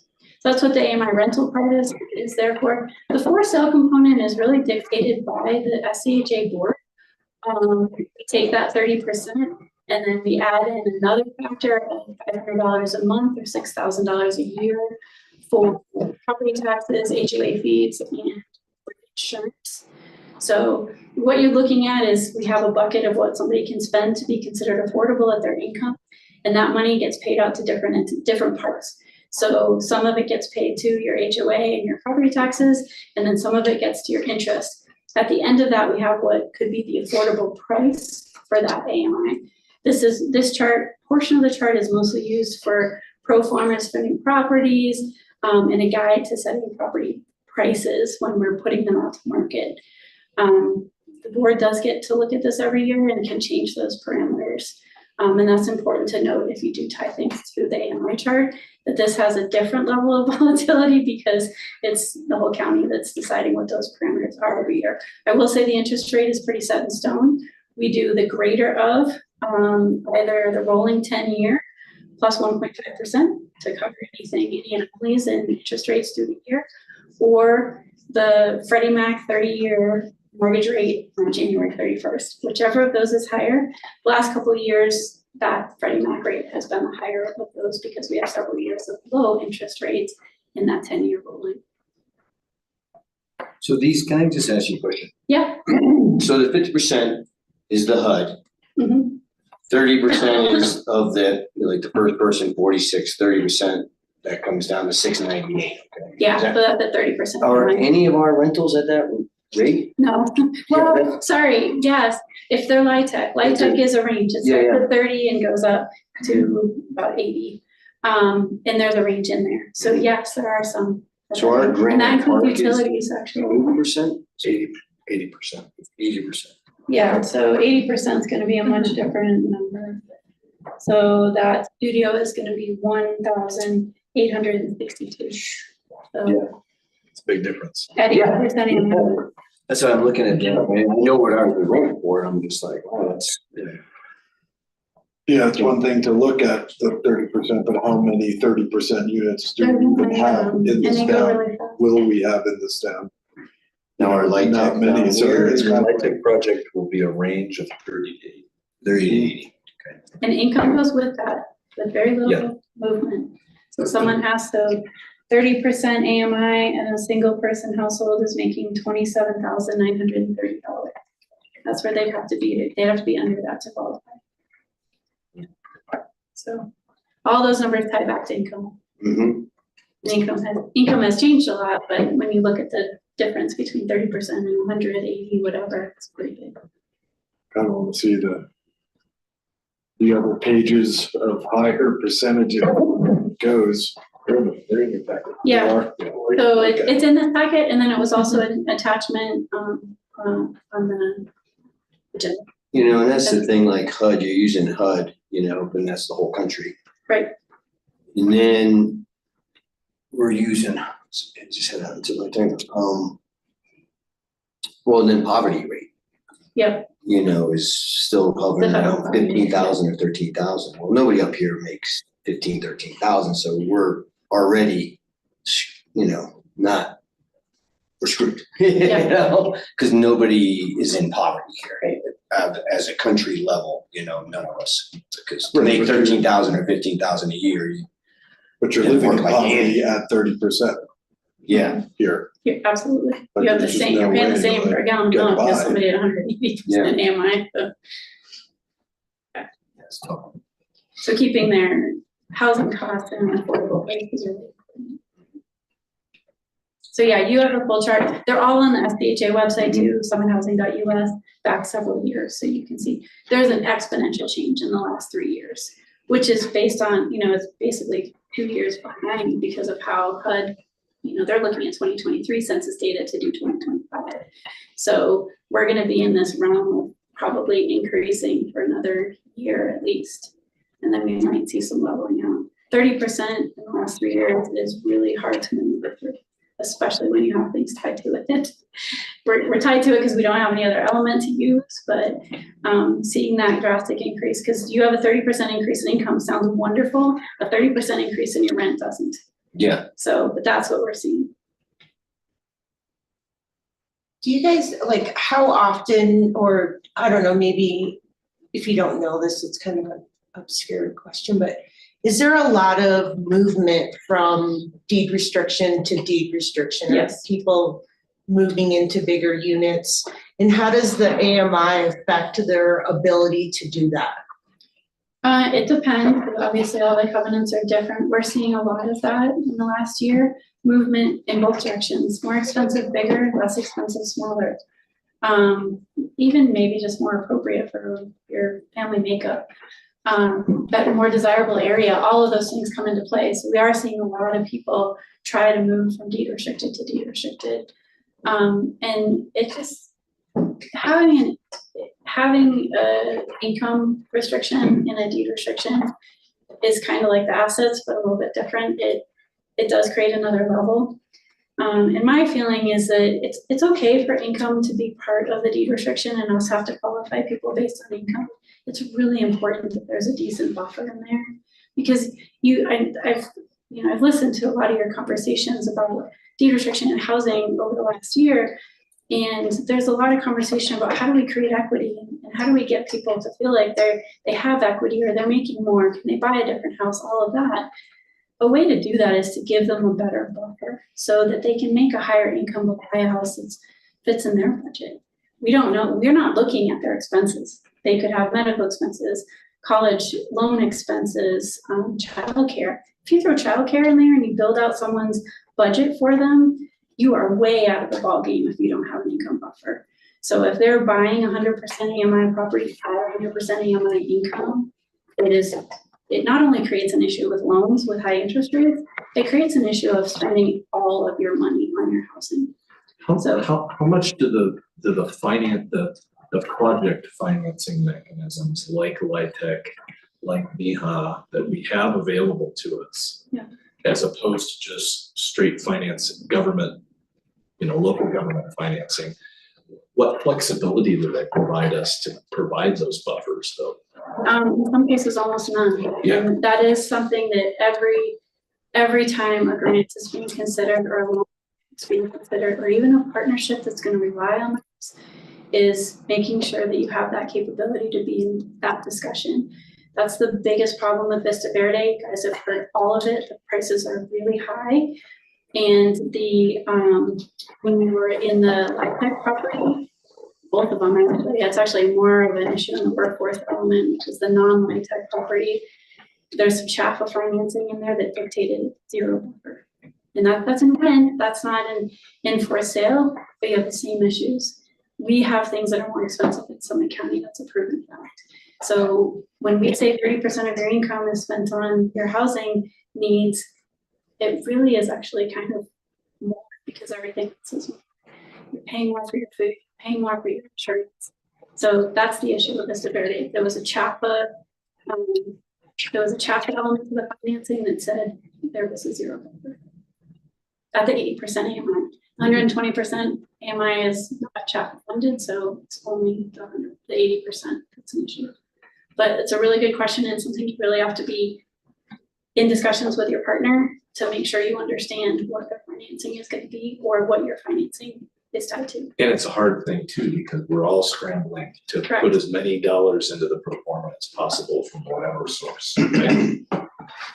We continue to have those conversations too, with CHAPA and with the groups that actually can create some momentum in those to change some of that, because it just doesn't work in our high our high expense area. I will say one thing with going back to the for sale. The other part of this is that is a recommendation. So we have those parameters in place, $500 buffer for those expenses, the interest rate. If you do work with if you guys are looking at I would say you need to have some capability to make those elements be accurate for the property or for the program that's happening. Meaning, if you have actual data where you have an HOA fee, you have an interest rate the person gets, it's much better to build your for sale product based on the actual parameters. This is so for example, the Highlands at Riverfront, fairly new in Breckenridge, between here and Breckenridge, that developer has a resale calculation, an initial sale calculation that's based on the exact parameters. So they can actually put in the interest rate the person is receiving on their mortgage and figure out what the price is that they should pay. So it does change that price every time they go to sell it. Essentially, they can do that. They don't have to. They can base it on what a person could get. They have a massive 7.5 interest, but obviously as a developer, you're hoping the interest rate is less because then more comes to you. Less to the bank, more to you.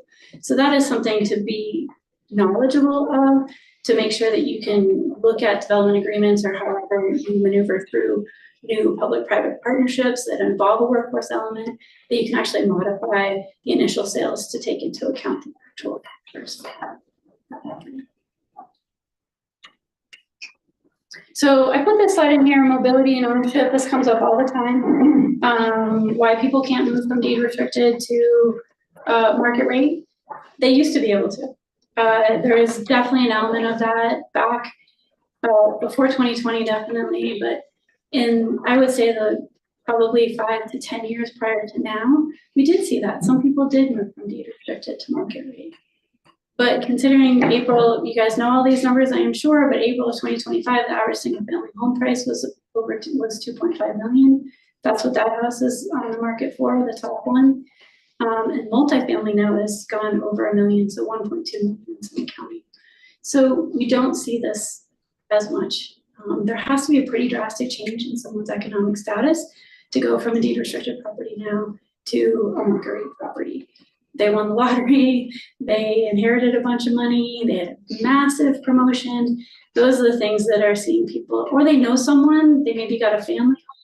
We see some of that. So there is still a little bit of mobility in that realm, but it is more people moving from deed restricted to unrestricted now.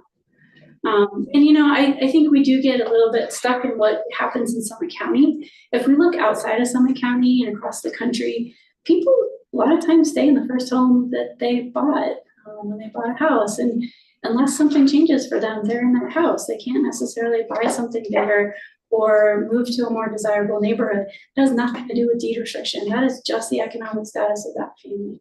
I did just hear the stat about Warren Buffett, though. I was highly impressed. He lives in the same house he bought in 1958. That is commendable because he could buy all of these homes 100 times over. Okay. So I know I'm very end. Well, Warren Buffett works under the theory of wealth is built by what you don't buy. Exactly. And he lives it, right? Yeah. But what did he, 94, retired at 94? Okay, so recommendations. So I took the same 4 categories and put recommendations. Lottery resales, yes. Do recommend lottery resales for all the reasons that we talked about. And have, if you are gonna do priority entries, match Town of Frisco goals and realize that those priorities, put them in the deed restriction, are going to stay. That's gonna stand the test of time.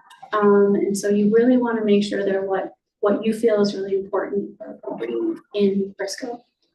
Asset testing, as I stated, I don't think it's the best determining factor for affordability. If you do decide to go that route, tying it to the value of the property seems to be an easier way to do it. Resale calculation, 2 to 3%.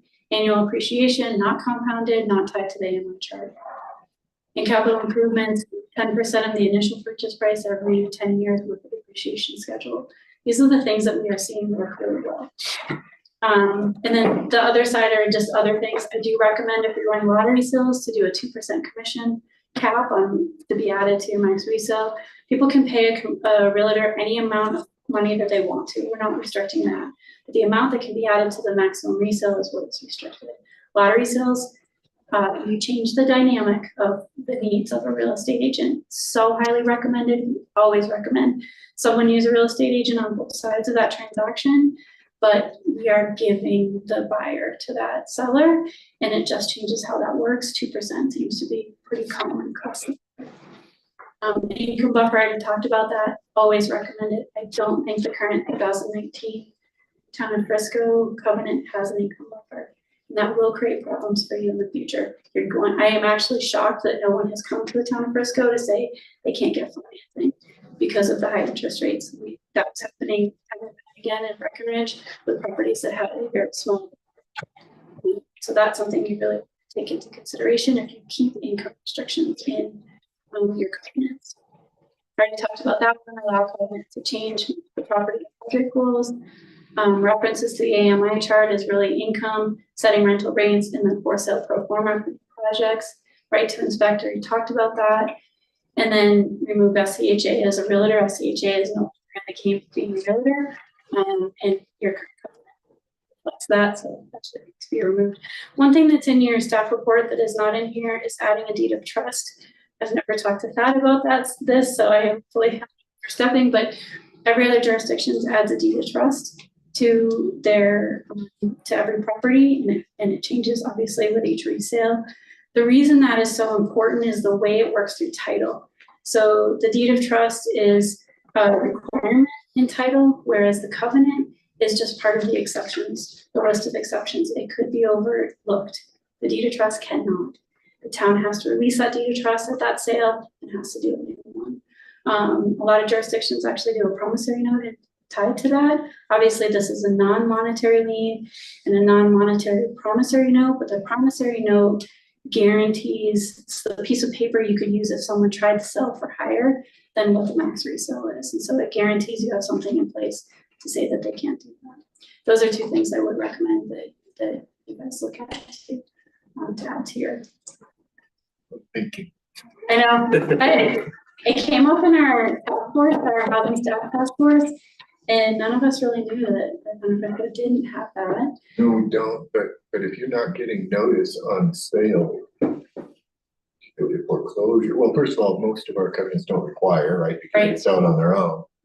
But in the context of foreclosure, if we're not getting notice on our filed covenant, right, that's actionable.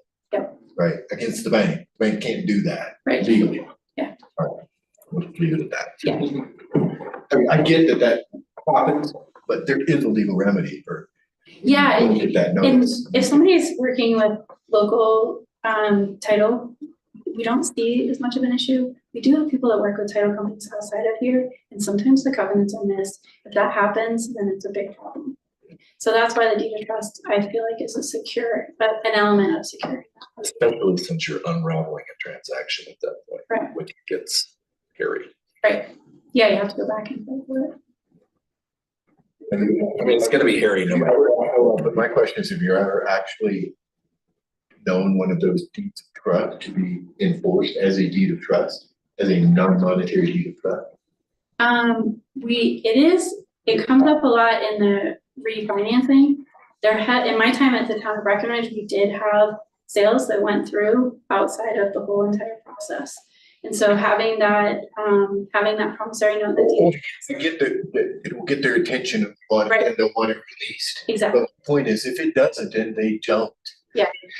I have questions about the enforceability of a non-monetary deed of trust, I guess is my point. sure. So yeah, it's great to get their attention with, but does it really give you the hammer at the end of the day? All of those things, it's like, until someone tests it, we don't totally know. Yeah, but I think every jurisdiction has something they don't. I get a pretty good idea based on the statutes on deed of trust, though. Sure. The idea of a non-monetary deed of trust is also known as a covenant, True, right? It's just a promise to be enforced, right, just like the covenant. So I hear you. yeah, It I may think- help matters, but I'm not sure it helps you legally enforce it. Sure. Makes it more legally enforceable at the end of the day. It just makes it more likely that you don't have to have that fight. yeah. Okay.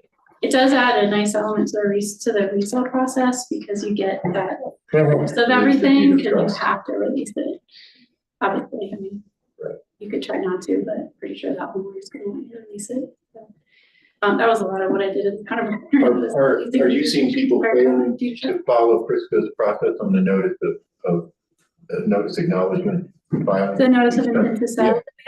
No, I mean, you guys haven't had sales, in my time at Browsing. So people are, I mean, that's one of our enforcement mechanisms, right? Because now you've got a documented title called notice of deed. So that's what usually to the bankers or anybody. Exactly. But those are being signed, people are.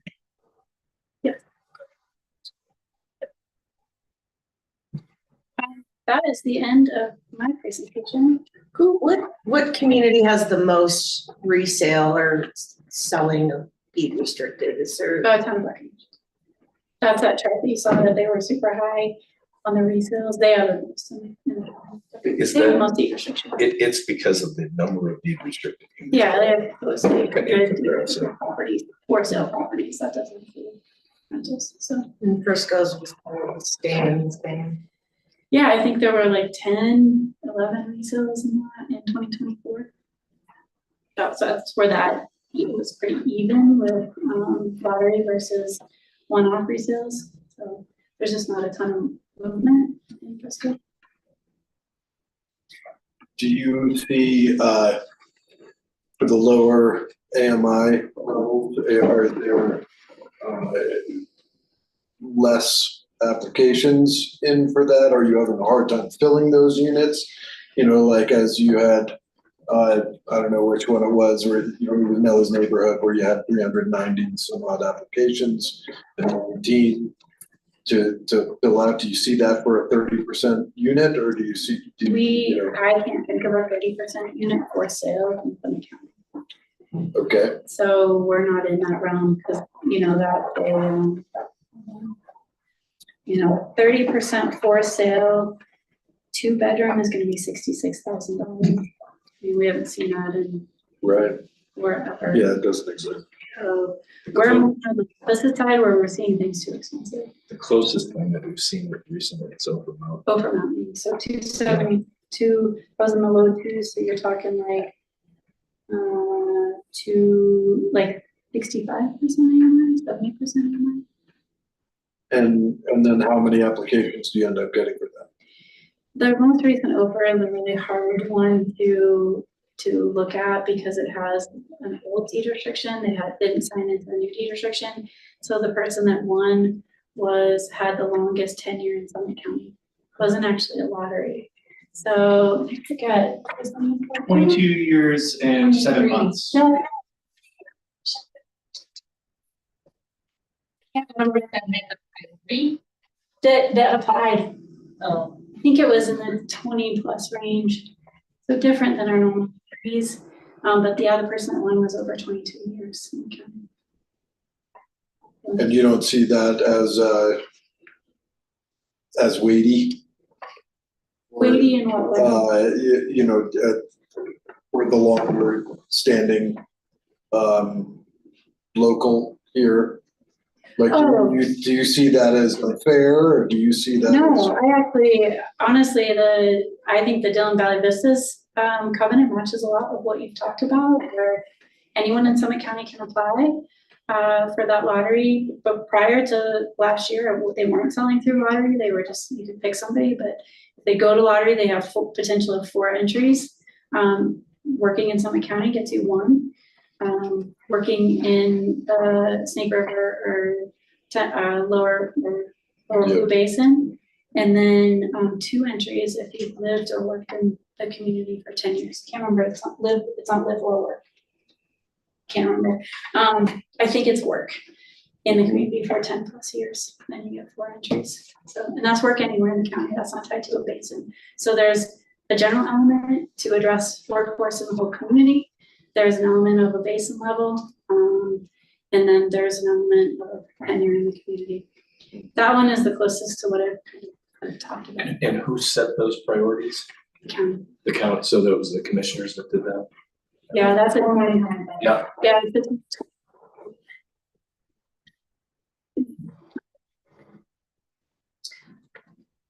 I know you haven't talked about this. Are there any like waitlist systems?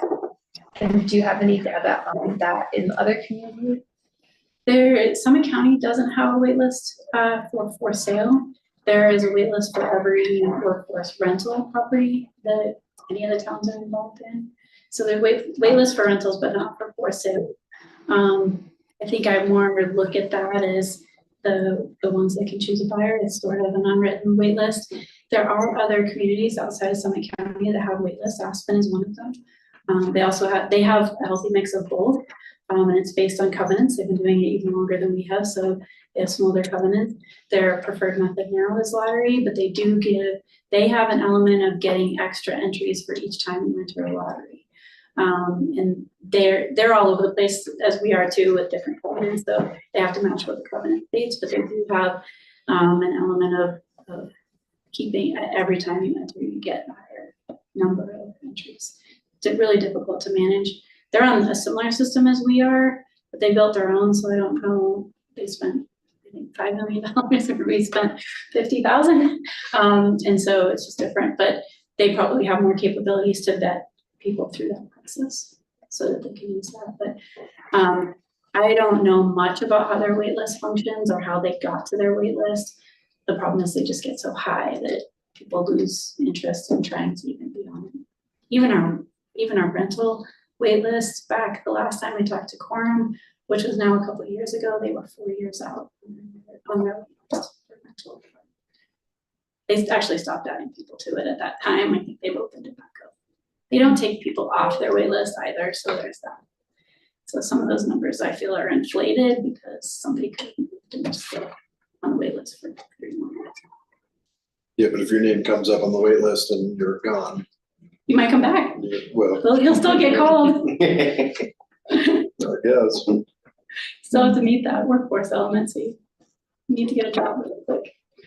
Which doesn't seem to be hard either. A 4-year. Yeah, that was like in Wait is long. 2023-ish, so I don't know the numbers now. But Thank you. Any other questions, everybody? you guys know how to find me, I'm really good. We love having you in Frisco. Thank you, we love being in Frisco. I will share with the board, next SCHA board on Monday, but we have had 100 more people visit our office in the previous year than moving to Frisco made it funny. I just looked at the numbers yesterday and it's not even totally apples to apples, because we were available in this location, I think it was May 20th. And moved on May 16th, so I looked at those corresponding years. So it worked, so thank you. Would it be okay that if I come visit you in your office sometime and Absolutely. discuss some of this stuff? Absolutely. Just not in the office, only in a coffee shop. Yeah. No, we love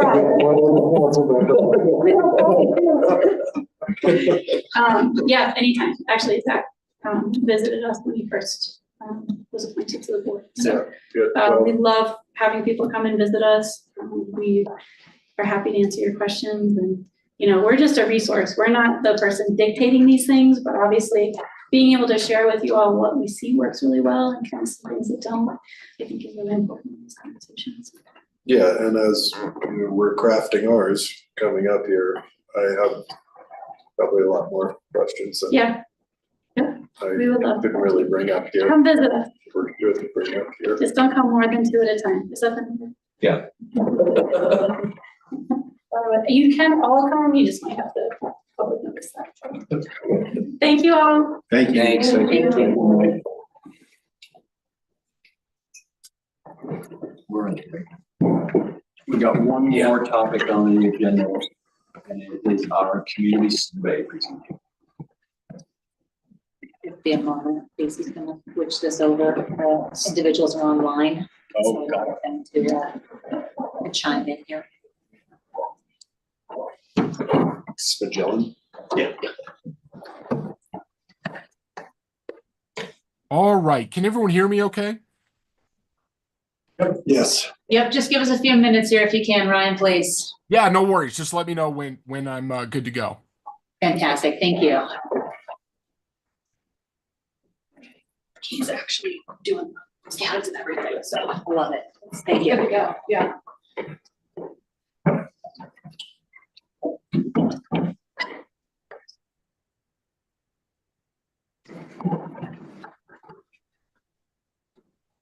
Sorry, did you say good to go? No, sorry. Just a few more minutes, please. No worries.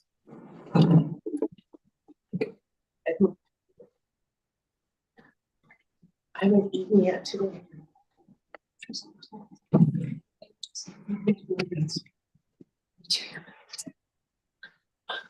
Yeah, fresh fruit.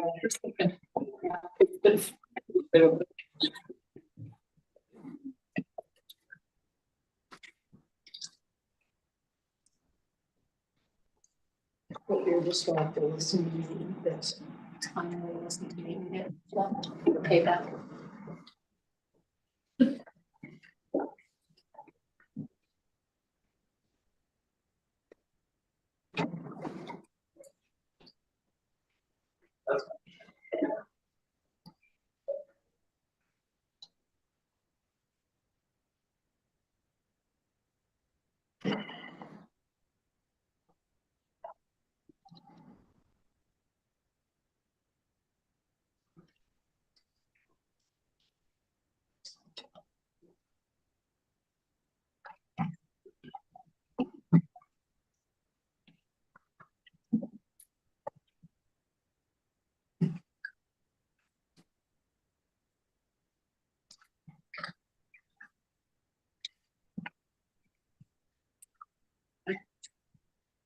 I think we're good. Good?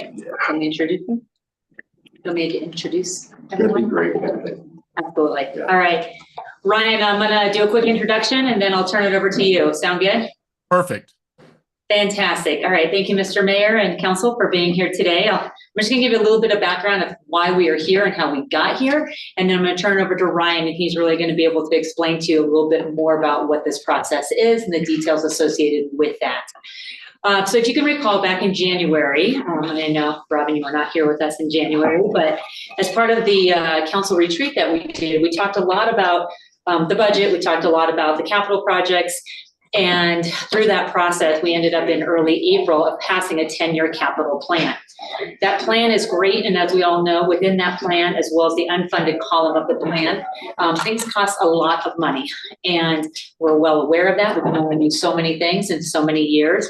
And so back in January, as we were reviewing these numbers and realizing how high these costs were, the council had supported us looking at what would a tax increase look like for the town of Frisco. And we were able to meet up with Magellan Strategies. Some of you may or may not know them, I don't know, but they do a lot of this work. And Ryan will go into the details of who they work with and what this looks like. And the process today is to really hear from Ryan, hear about this process, and what this would look like in terms of a community survey that we would put out to Frisco voters to see, is there support within the community to do a tax increase? And currently the way things are written, it's a tax increase of 1% either to the sales tax or a 1% to lodging tax. Those numbers can all change. This is a starting point for everyone. And it's also a starting point to look at all those different projects and how could they either be reprioritized? How can things come from an unfunded column and move into a funded column? Can we expedite doing some of these capital projects? And we've broken those down into infrastructure as well as what you'll see more within the realm of recreation, playgrounds, trails, wildfire mitigation, things like that. So today, if you are good with it, please listen to the presentation Ryan has. He also, you saw in your packet, there is a sample of what that community survey looks like. And then if you have questions, if you're good to proceed with this, we would move forward on these next steps of doing this within the community. Nothing is going to a ballot at this time. So please don't panic and think that this is so far ahead and here's where we are. This is that first step. If the community comes back and there is support for moving something forward, we will be in front of you again. We will be talking through this. If there is not support, we will still be in front of you to talk about this and to talk about what has come back from that survey. So please don't make an assumption here that we're jumping so far ahead. This is the very first step of how we would do something. So with that, Ryan, please take it away. Sure, of course. Thank you. And what I'll do, it's a pretty brief presentation here. So probably what I'll do is I'll just work through it and then take questions from you all at the end. So again, just a little bit more about Magellan and who we are. We are a public opinion research firm who works for local governments across the state of Colorado, large and small, counties, municipalities, school districts, special districts, etc. Since 2007, we've done about 1,000 of these surveys, whether it's a ballot measure survey for a potential tax increase or a community survey that's just gauging, broad public opinion. Here's a list of just some of our clients. You'll see there that we have worked with Summit County before. We've also worked with the school district before. And then we also, again, we pride ourselves on working with communities and districts, both large and small. So you can see some of our special district clients here, including Buffalo Mountain Metro District, which is not too far from you all. And we also put a lot of pride on our record, especially when it comes to these ballot measure surveys. And so here is a list of our clients from last year, where you can see our forecasted result pre-election and then the final result. And you can see that in most cases, we're within 4% of calling the accurate result. You'll see there Arapahoe County, who we helped Dee Bruce last year. That actually, they had a really good campaign and were able to move some numbers a little bit. But generally what we find is that the methodology that we've developed is more than sufficient to accurately measure voter opinion. And so you may be asking yourselves, okay, what does that methodology look like, right? Because no one answers the phone anymore. You can't call people. And so here's just an example of 4 different projects where we have conducted surveys through text message. So we start with a list of registered voters, in your case, within the town of Frisco, and we have the city logo, and we have the town logo and a nice inviting message that says, hello residents, hello voters, whatever the case may be. We invite you to participate in this very important survey. And what we found is that this is a really effective way to engage voters for a couple reasons. right? An old traditional phone survey, it's more expensive for one because you have to pay a call center to make the calls, but also they can't take it on their own time. You know, someone gets a text message like this, they can say, "Oh, interesting, I'm going to take that later." Whereas again, traditional phone surveys are really lacking in that respect. If you can even get someone to answer the phone to begin with, which you typically cannot. And so just included this slide just so you can see a little bit about what the process would look like and what the outreach to voters within the town would look like. And so the first step really is knowing that voter registration and turnout demographic. And so here is the demographics for the town of Frisco. You see that there are over 2,600 registered voters within the town. Obviously, they don't all vote, right? So if you look at the different years going back the last 5, and just so you understand, these are November elections. So the last 5 November elections, turnout is ranging really from about 1,100 in an odd year, like this year, up to over 2,000 in 2020, just under 2,000 in 2024. And this is, you know, a relatively important consideration whenever you are thinking about a potential future revenue increase on the ballot, simply because turnout and the electorate matters, right? And so what really drives a lot of these numbers is what's at the top of the ticket, right? So in 2024, turnout is higher because there's a presidential election. In a midterm year, you may have a Senate race, governor's race, et cetera. So that's driving turnout. But unfortunately, in odd years, when you do have the lower turnout, really what happens is just I want to look at the middle part of the slide here when we're looking at age groups. So in a presidential year where you have voters under age 44 who are making up roughly 38% of the vote, in an odd year, they're only making up 27%. And on the flip side, those who are over the age of 55 are making up 44% roughly in a presidential year, while they're making up 54% in an odd year. And so just in terms of gaming out, okay, when does it make most sense to go? This is always just something we recommend considering simply because you do typically want higher turnout among the younger voters, especially if the context and the purposes of the tax increase are something that they're going to be receptive to. And unfortunately, it just what it really boils down to is that a lot of older voters who, even though they may be very supportive of the town and what the town's doing, they are a little bit more likely, obviously, to be on fixed incomes, and so are understandably a little bit more tax hesitant. So just something to think about. I know also, I don't know if you all are considering April elections, spring elections. Just so that you know, spring elections will have even lower turnout than a lot of these November elections. And so what that lower turnout means is just, again, typically older turnout. I rarely see that end up working favorably for our clients. Sometimes the idea is, oh yeah, we'll do it in the spring and you know, the campaign won't have to be as expensive. We can educate people, et cetera, because it's a smaller universe, and it just rarely works out that way. So just so you all know, just kind of to get the wheels kind of turning in your head, again, as we're at the very beginning of this process. The next step in the survey, and here I'm actually going to get into the draft questions that we would include in the survey. The first thing we want to do is we want to measure the environment within the town. So this is not specific to any kind of tax increase. But when you don't ask questions like this, sometimes you fall into the trap of thinking, oh, people must not like the specifics of our ballot measure, when there could be underlying issues.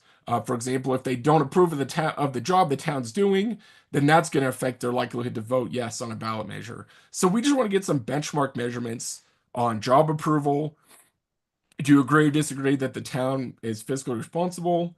Do you think the town has the financial resources needed to provide residents with an acceptable level of services? That's obviously important. If they think the town should have enough money already, they're going to be less likely to vote yes on a ballot measure. And then we're slowly getting into it, right? Generally speaking, would you support or oppose a tax increase to create a dedicated funding source for capital projects in the town of Frisco? So with that, we're kind of inching them along into what's really going to be the meat of the survey. And really what we're doing in this section is we're going to tell your story. We're going to explain a little bit to them about what's going on, why the town is doing it, what's been done so far, why the town is reaching out right now, how the funds would be spent, all that good stuff. And so here's some information that we're going to provide directly to survey respondents. One, we're making sure that they understand that there has not been any decision made. And so we really want you to participate in this survey because your honest opinions will help us make that decision. So again, just telling a little bit of a backstory. Again, not asking them to read, 10,000 words on the topic, but just a little bit of backstory about staff's process for the 10-year capital plan. Again, making sure they know this is a plan and not a budget. And so some of these projects will be pretty far off, but we're going to read you in the next section categories of potential projects. And so for each group of projects, please indicate whether you'd be more likely to vote yes and approve a tax increase or more likely to vote no and reject it if funding for those projects was included or accelerated. And so here again, we're not really making a distinction between whether projects are funded currently or not. We just want to get a sense of how do you prioritize this list of projects when we break it up into these two buckets. And as was mentioned, the first bucket here is infrastructure projects. And so we have there 9 different items where they're basically going to see a matrix as they take the survey and say, oh, yep, fire mitigation, that makes me much more likely. And maybe they don't care as much about something else on there, right? So we're trying to, again, help them to prioritize and say, okay, if this was included, how would it change your likelihood of voting yes on a potential increase? And again, the next bucket is, as was mentioned, trail, park, marina, recreation projects. This one obviously will have a little bit more variation, I would imagine, in the responses to where some people will say, yes, playground replacement and improvements, that's my number one. I love that idea.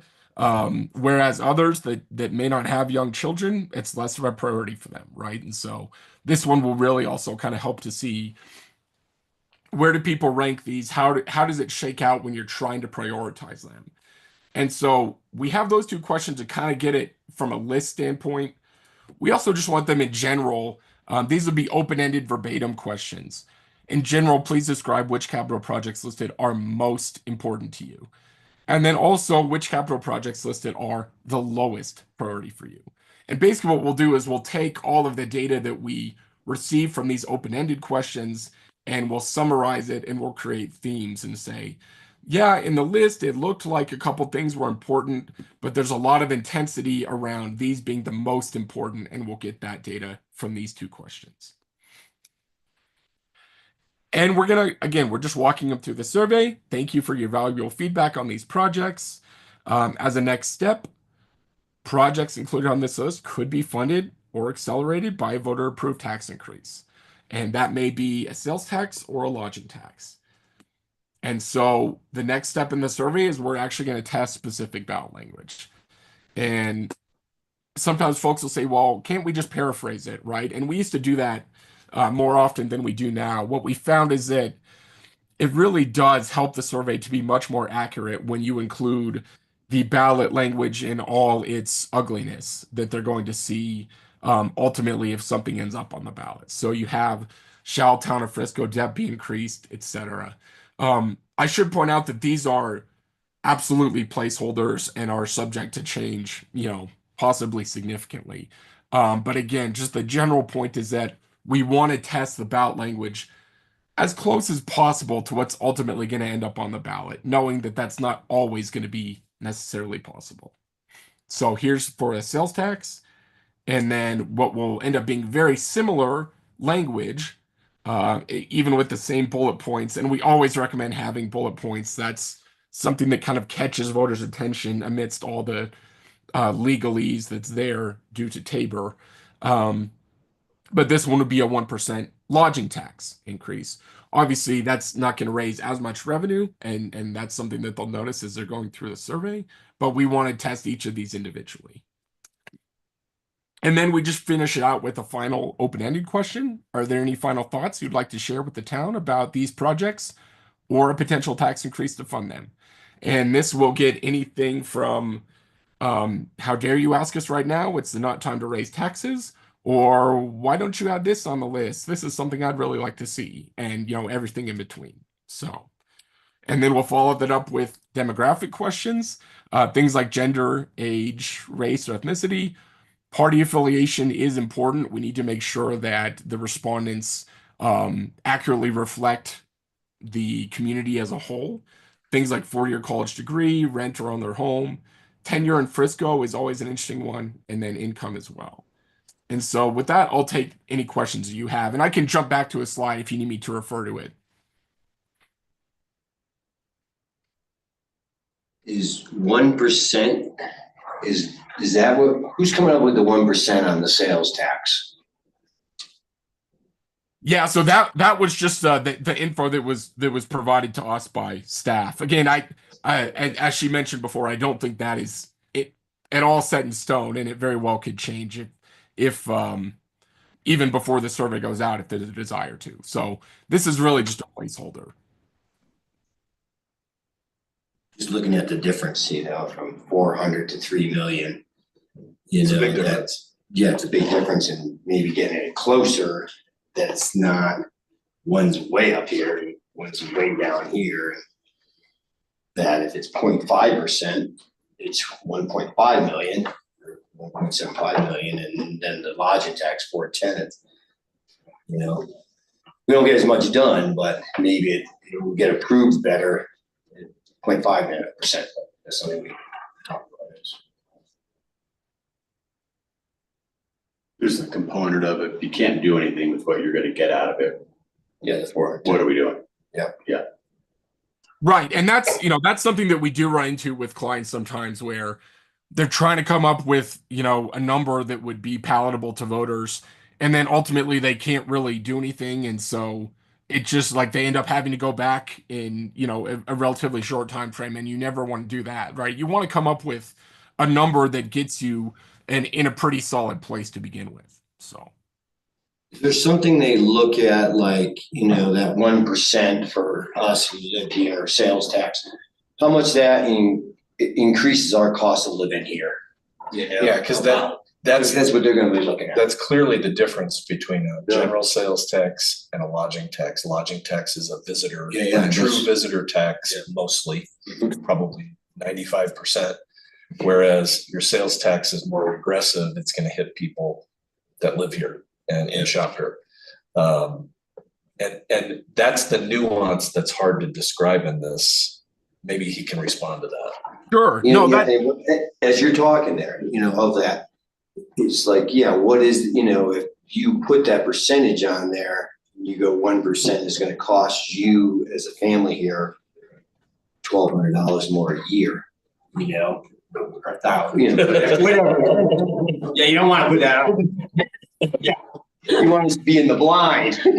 Well, you're asking, and I want to give him some time to respond to it, but in this survey, you're asking a different level of question of will you versus what do you prefer?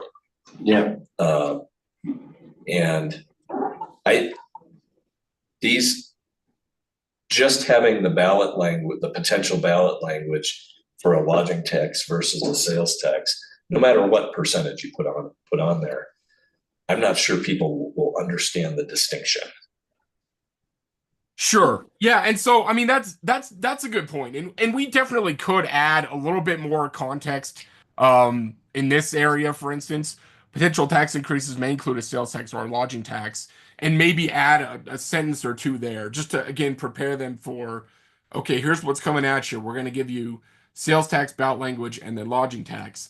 Because you're absolutely right. A lodging tax is more or less a visitor tax, right? Like the people that are voting on this are not themselves going to be directly paying a lodging tax.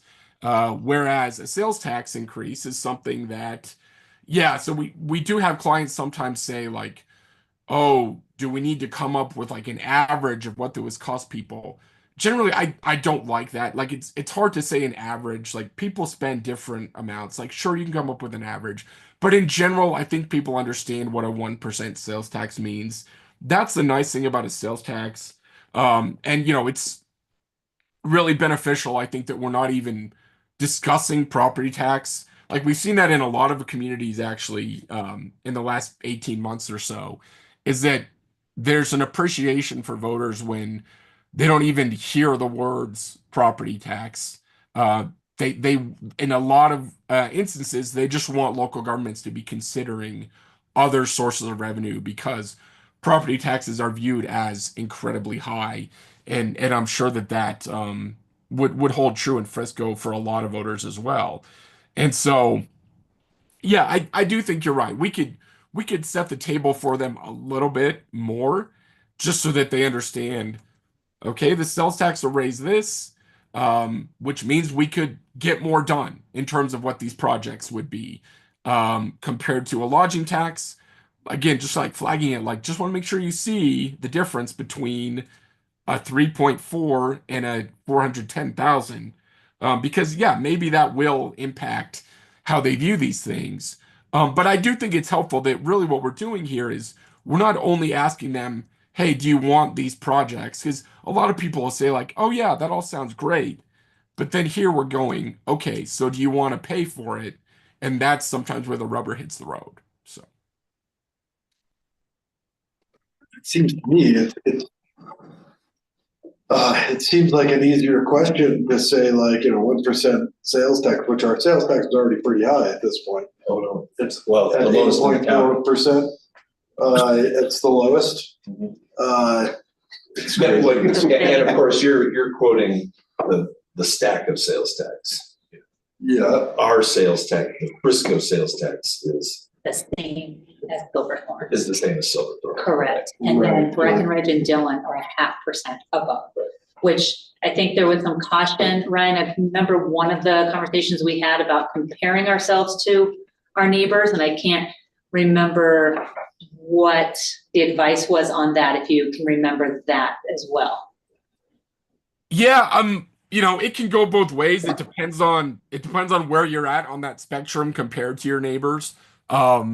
You know, if you're already on the high end and you're looking to increase it more, then that's really not going to be a great selling point. But if you can say, yep, with this, even with this 1% sales tax increase, we'll still be below average in terms of our neighboring communities. Maybe that is a relatively strong selling point, but maybe not. It may be worth testing. Then where are we Yeah, at with your point is well lodging, taken, with right. lodging sales tax? Because like if we're asking for 1% sales tax or 5% lodging tax increase or something, Right. I mean, like, why would we only ask for 1% lodging tax increase? We want to make up the same amount of money either way, and we don't want to give it to the voters for the most part. The voters should be able to decide, but for me, it's an easy decision to say, let's raise our lodging tax, and that way, whoever's coming here to visit, they're the ones paying for it. I mean, that seems easy to me. Your point is also that if we were to even those out in the question, so it was say 0.5 and 2%. Yes. Something, I don't know what the exact math works out to be, but. Which would you prefer? Yeah. Given that these raise the same amount of money. And Andy, it's a good point, sorry, that we do have a low lodging tax here in Frisco, right? We're at that 2.35. And then the lowest, exactly. Silverthorne is at 8, Dillon is at 6, Breck is even at 3.4. Now there's other things in there, but we are low, to your point. Could that go higher? But that's Go back, what is the ask tonight? Do we want to move forward with the survey? Is that what we're actually debating this evening, correct? So we don't need to get into this level of detail on the verbiage, or do we? That's my question. I don't know if we need to get in on it, but are we looking at lodging tax? Are we looking at creating a new tax, like the big C home tax? Is that something, we implement? Did we stop that, or did that we can do that now, can't we, or something? There is no specific authorization for it. It's deemed of as testing it. Yeah. We have a vote, but then the question becomes whether even with a vote, it is constitutional because of a requirement in the state constitution for uniformity of taxation. among the classes, and I know they would describe it as a vacancy tax. Yeah. But it looks a lot like a property tax that taxes some more than others. Yeah. So there's the constitution, even with an election, now you got paper behind you, there is some question about the legal viability of that vacancy tax. And I think that whether there is another tax that we could create, we haven't looked at that. But the further question, to answer your question, is yes, can we go out with a survey? But I think how this part of the survey works is important to discuss. Absolutely, yeah. Just making sure we're all Yes. tracking on it. Right, so as it comes down, like, do we even need to ask if we wanna do sales tax compared to we wanna raise lodging tax to be more equal with the rest of the county, because they're paying it anyway, as opposed to, everybody who's staying in this county is paying that, and when they come to us, they're paying less in lodging taxes. Why? And that makes no sense, right? And so like, we might as well make up the gap there easily without having to charge ourselves for sales tax. That seems like an easy one to me, that way. So if we went up to 4% on our lodging tax, what big is that? 2.35. So that's. If it's 2.3. 400,000 So it's times 1.7% around.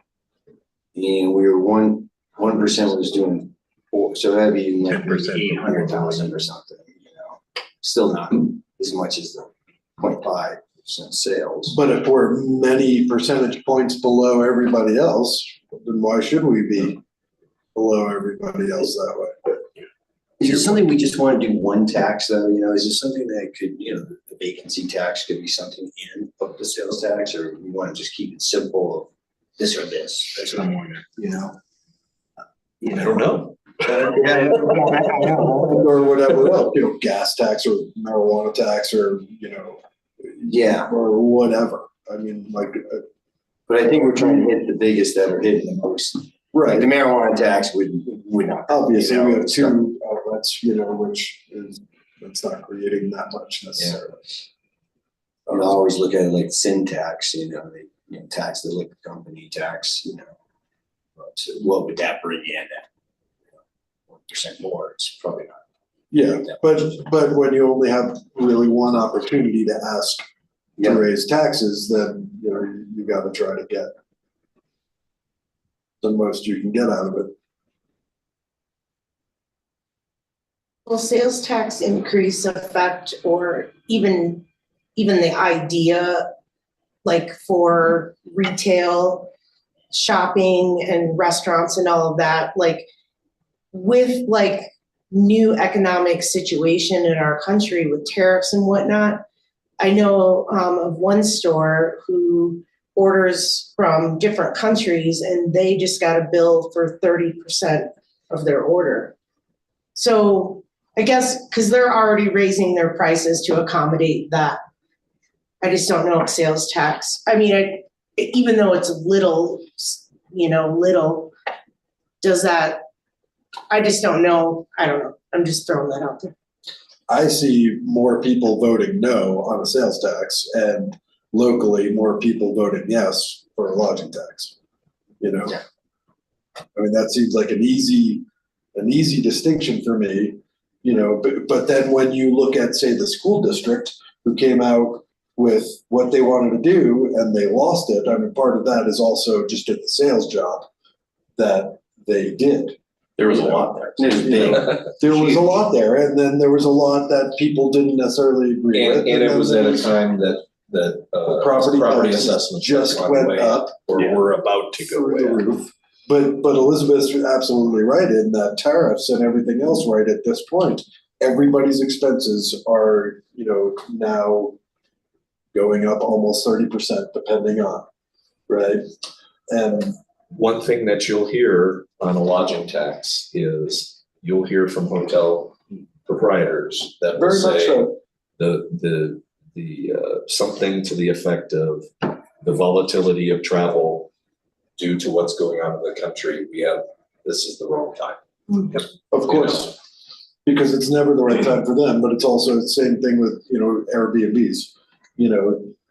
Like we should be taxing them more anyway. I mean, Airbnbs should be paying commercial tax, which they're not.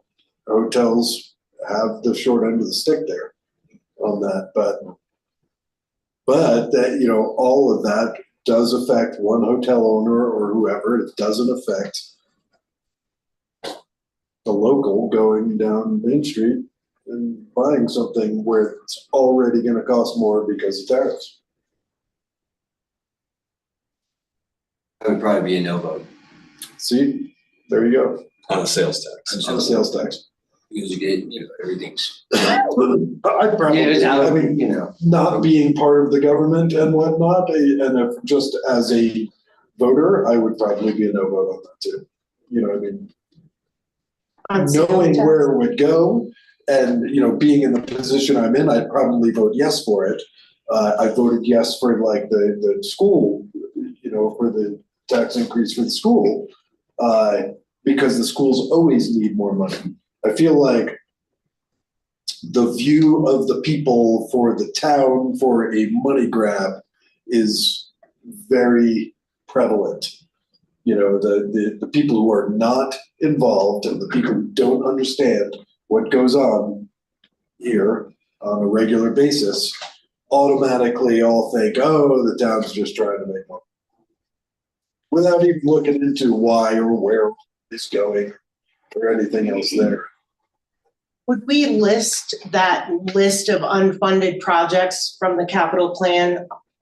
Or would, They I were mean- asking some specifics there. I mean, maybe we could all discuss like, what are the top 3 things, or just, like, for me, fire mitigation's the number 1 thing. So, I don't know, can you create a lodging tax where all the money goes to fire mitigation? Like pick one thing, I think, based like tax with an important topic like that. I hate to say it, but leaving out the rest from this language and this ballot. I think what this survey is going to help you do, if you get to that. Oh, right. Yeah. What are they really gonna ask? That's right, thanks, he did say that, like, what are the most important. The next questions, but then on your point, once you finish that project, then what do you do? Well, Sunset the tax. then, Build the playground. don't set the tax. Right. You need the next things that it's gonna be going towards. Second one. Right. But the thing, like with the school board, it was 150 million for an elementary school in Breckenridge. And everybody in Summit County decided, like, why are we paying for an elementary school in Breckenridge? But I think it was also to expand programs within. Of course it was, Oh, I but it see. got lost. Okay, I see. And they lost it because of that initiative alone. I So let's ask the gentleman, if we were only asking about one tax, would you do this differently? No, I really wouldn't. I would prefer to only ask about one tax. I just think the surveys work better. It is pretty typical for us to have clients that are trying to decide, right, between a property and a sales tax. In your case, it's a sales tax or a lodging tax. But if you make the decision that a sales tax is not really something that you have the appetite to even throw out there, it does make the survey just less complicated for the respondents if we're just saying, and here's the potential lodging tax that may come in the future. And we're not asking them to evaluate both of these versions of the ballot language, which again are going to be very similar. They're just going to have different numbers and different mechanisms. So I think that's up to you all. It's not something where we have to be limited to asking just one kind of tax mechanism. I don't think we should just ask them just for the heck of it, though. Like, I think we should only include stuff that you all actually can consider yourselves moving forward with. So, I would say that the question then is, based on your judgment as a council, do you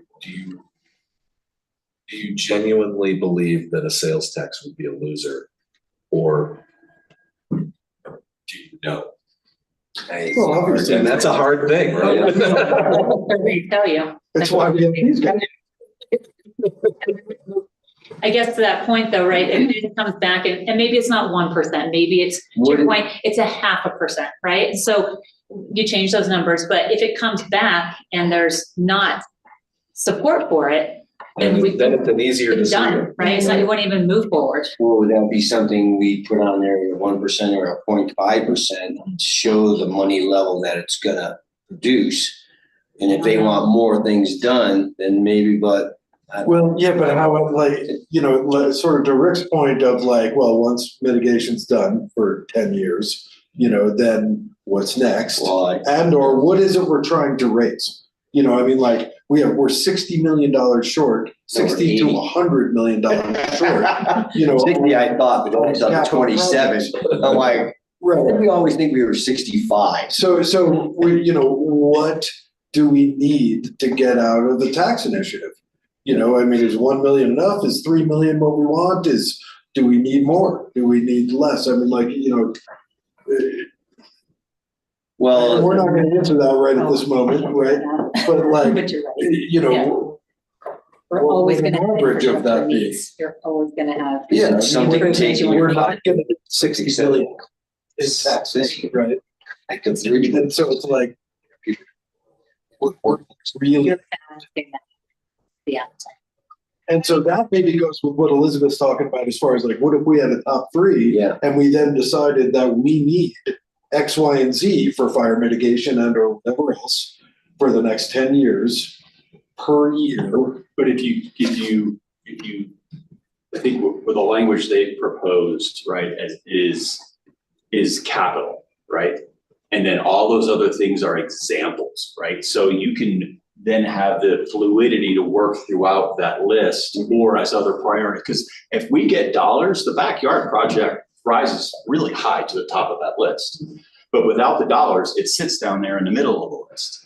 So if we only pick specific topics, it's a way, like if we just wanted to do that, that's cool. But let's be super clear. After that project's done, you don't have that funding mechanism. Do you think it's ever gonna be done, fire mitigation? In our lifetime? I mean, I'm just Well, I saying, mean, it the seems like an the odd. project that you're considering is a discrete project, so it hasn't ended. But that doesn't mean that the topic of fire mitigation ever goes away. It doesn't. And we're planning that for this work to be done. And if you boil this down, that's not our problem. It's the feds. However, it's giantly our problem. You know what I'm saying? Like we're giving someone else, a different organization, money to do work. But Most of them do it. what are we giving this organization? I mean, they're talking a $12 million project. So far, in by 10 years for so 500,000 per year or 500,000 for the entire. For the NEPA study. For the entirety of it, for the NEPA study, and then we would essentially be out of kicking money into that project. That's So how it that's is only now. 500,000 right there as far as what do we need, right? So first We we already have have at least need. We already paid. Okay, so then what are the next needs as they pertain to that, right? They pertain to trails, updates, and whatever else that we Yes. want to do for recreation and or revegetation and or whatever else that we're gonna engage in, because the bottom line is the Forest Service is not gonna engage in revegetation and whatnot, right? And if we want to do that, that's gonna be on us. And, you know, it is federal lands, but it's our backyard, right? You know, so that's sort of where, like, some of that money, we can at least determine that we need $500,000 a year for the next 10 years to say that will take care of our side of that project in particular. And then, yeah, what other projects for beyond that? But that's only one project out of this whole capital plan that has $100 million of projects that, you know, we're not even gonna address. Unless the town supports further revenue increase Right, beyond the backyard. yeah. Or a revenue increase on something else that's already funded in the capital. so that the Forest Service project can come in, so that the backyard project can come in. Right.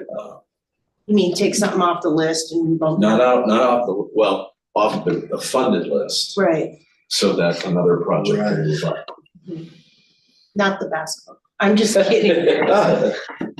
I'm teasing. Not $500,000. But I think so I guess you're answering two questions today is, do you want to ask a question about a sales tax?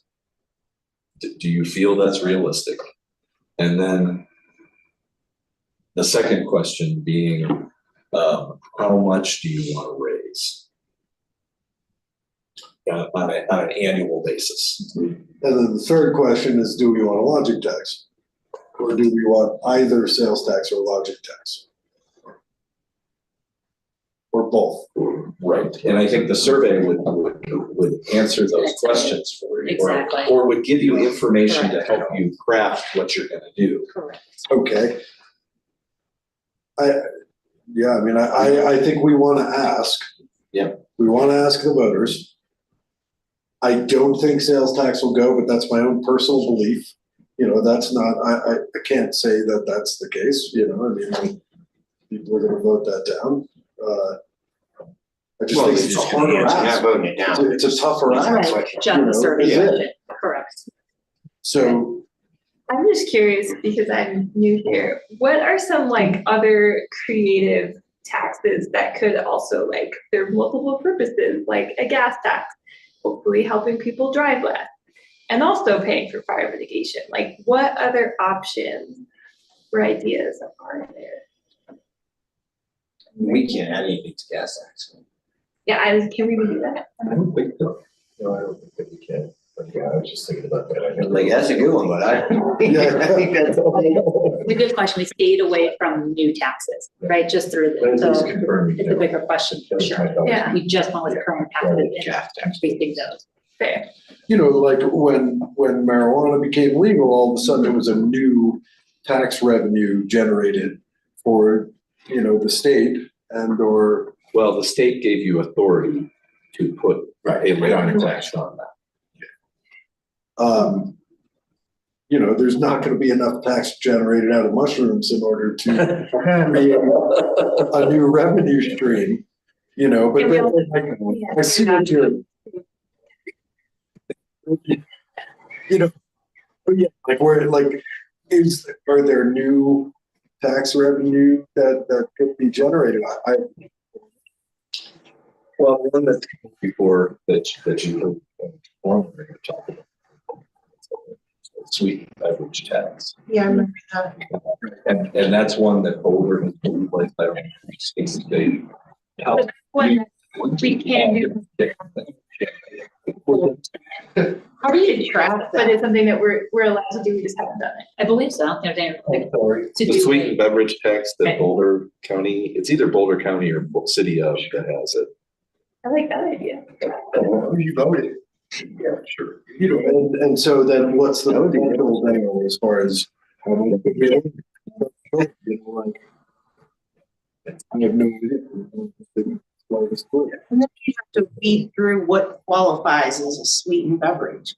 And then as a business, do you have, like, you know, you gotta charge for what's coming out of your cooler differently than, It's a good question. That doesn't concern me, but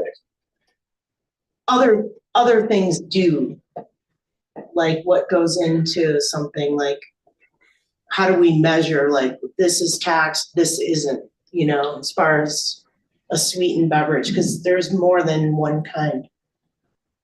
If that makes sense. yeah, there for sure is. I mean, there's a lot of different types of sweetened beverages. Well, maybe this is something that we can all kind of think about over time. But I guess my question for this, between like a sales tax and lodging tax, is there any way to see like a different layout of like, what would 0.5% sales tax and like 4% lodging tax look like? And like, what are some other If you combinations? tell us that you'd rather us even out the revenue reduction from an increase, regardless of what the percentage is, we can do that. the 1% and 1% is really just a baseline. We got something in order to bring this forward. And so that is partially, I believe, what we're trying to do here. You know, and I think we've kind of identified that we probably like that to be closer as opposed to 3.5 or 400,000. You know, like we're trying to raise something in the area of over 1 million and under 4 million. Under 30 million. I guess I'm also curious if it would be helpful to specify in the survey or even like language for people that like, if we raise our sales tax 0.5%, we would be the same as Breckenridge. And if we raise our lodging tax, we'll be the same as all these other places. Just to like show people. Educate as they're answering questions. I think we would, if we went to the next step of actually receiving the survey language or receiving the survey information and then turning it into an initiative, I think this group would help us ferret through whether that's a good idea or not. Great. Based on what their experience is. He had said it was a good idea unless you're gonna be more than everybody else. So you're either educating everybody or you're just, you know, or you're gonna shut down what you're trying to do. So it sounds like you're okay with us doing a survey. Oh, yeah. Yeah. So if evening out the revenue production piece of this, despite the percentages that it's gonna end up equaling, is where you'd rather go, we can work with the company to do that. And you guys think of 0.5, you know, like. Could be. Would I vote for, I don't even know whether I would vote for 0.5 or 1%, where I'm at on that. Right, So- but like the lodging taxes, if Breckenridge is at 12% and Silverthorne's at 8 and we're at 4, like. I think maybe- Breck is a little, like, I think, Leslie, correct me if I'm wrong, I think they're at 3.4 for Breck, does that sound right? 3.4. Don't forget that we also have the STR excise. We do at 5%, remember, the short-term We rental do. tax. So, We do, but yes. that is for Airbnb only. No, that actually goes to the hotels as well, doesn't it? No. It's only Airbnb. Okay, yeah. That's DR. Yeah. Over the years, our lodging tax is kind of going down or staying steady. You know, the staying in hotels, that the revenue that's bringing in now, you know, because most people are, a lot more people are staying in short-term rentals and not in the hotels, or the hotel. Actually, hotels are overproducing nightly rentals right now. From a tax revenue Yeah. perspective. So that was one. How many hotels do we have? Oh, well, we've got the little ones around, yeah. But yeah, there's more hotel produced lodging tax than there is nightly rental produced lodging tax. Okay. Am I right about that, or am I just thinking about growth? I think they had flip-flopped. Where hotel is more? Short STRs Is are more. more. And that's how hotels. I'm trying to remember our monthly revenue report. Yeah. You know, like, Alpine hotels. we've got the Days in Silverthorne. Yeah. Which is Summit County rents out the entire hotel, you know. Doesn't have that done. No, but does Summit County pay lodging tax? At least legally. So the difference is last year in 2024, vacation rentals brought in 500,000 and hotels brought in 325,000. Okay. And a lodging tax would apply to short-term rentals and hotels. So that's just across the board. Oh, no, wait. Oh, yeah. I didn't realize. Rentals were not. Yeah. Because they do both, right? SDR is gonna pay your Yeah, excise tax lodging. and it's gonna pay your lodging tax. Right. Oh, I got even better than. Yeah. Well, now That's a horse with a different color. Yeah. Sorry. Yeah, I didn't realize that either. Me neither. So, okay.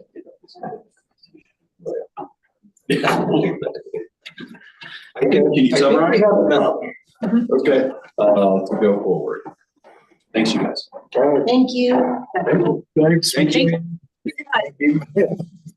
Great discussion. Thank you.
Stacy, let me know when you're ready.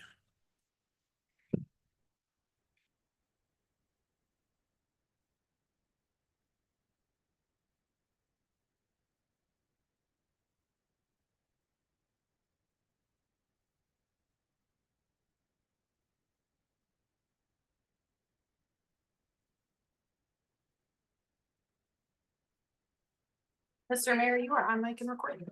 Great. Welcome, everybody, and it's time to start our regular meeting of the Frisco Town Council for May 13th, 2025. And with that, let's have a roll call, please. Here, Held, Here. Incan. Here. Goldstein. Here. Kibbe. Here. And Allen is absent and Ryan is absent. Great, thank you. With that, we'll open up the floor to public comments. And I'll now open it up the floor to public comments. Public comments. Time is reserved at these, time is reserved for items that do not have public comment hearing later in the agenda. If you plan on comment on any item that appears on tonight's agenda, please wait until the item is announced and public comment is requested at that time. State your name and address for the record, be topic specific, and limit comments to no more than 3 minutes. No council action is taken on public comments at meetings. Council takes public comments under advisement, and if a council and/or staff response is deemed necessary or appropriate, the individual making the comment will receive a formal response from the town at a later date. It is recommended to sign in at the welcome table at each meeting and provide in-person when providing in-person public comment and include contact information for follow-up. And with that, do we have any public comments in chambers?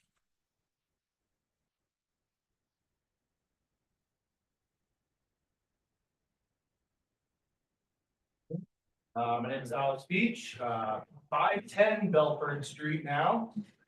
Still here. Not what I want to talk about tonight, but I do first want to give a shout out to the first responders for that fire the other day. It's one of my biggest fears is finally being able to buy something in this town and having it burned out. So that was awesome that we have such a great staff that can take care of that really quickly.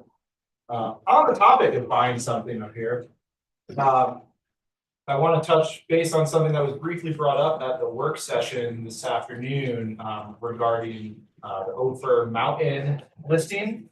For those who don't know, Ophir Village is one of the only neighborhoods in the county that I'm aware of that doesn't go to lottery and is based off of longevity in the county. That's how they determine who gets to buy that. So I thought that was some interesting data to kind of talk about, you know, wait lists and priority entries for longtime residents. But for the record, there were 34 entries. The number that was tossed out at the work session was low. There were 34 entries in that. The winner, and I'm so happy for this person, it was 22 years, 7 months in this county. They've been trying to get housing, fighting for playing the lottery, obviously losing, finally almost 23 years of their tenure in here, have the opportunity to buy a house. So that is amazing for them. I'm not even upset that I didn't get this property because we have someone in our community that's been here 23 years that is now able to purchase. However, I do feel incredibly bad for the person who is 22 years, 3 months, who is not able to purchase a house and is now stuck playing the lottery with the rest of us and the 250 to 400 people that enter every other lottery, right? Just so you guys are aware, 71% of the people in that lotto, or not lotto, sorry, 71% of the people in that listing were less than 10 years in the county, and the full 50% were less than 5 years. And so if this is indicative of the pool of people that are applying for all these lotteries, you could have 300 people in the lottery, 50% of those people have been here less than 5 years, 70% less than 10 years. Okay, so again, we should be prioritizing these longtime locals.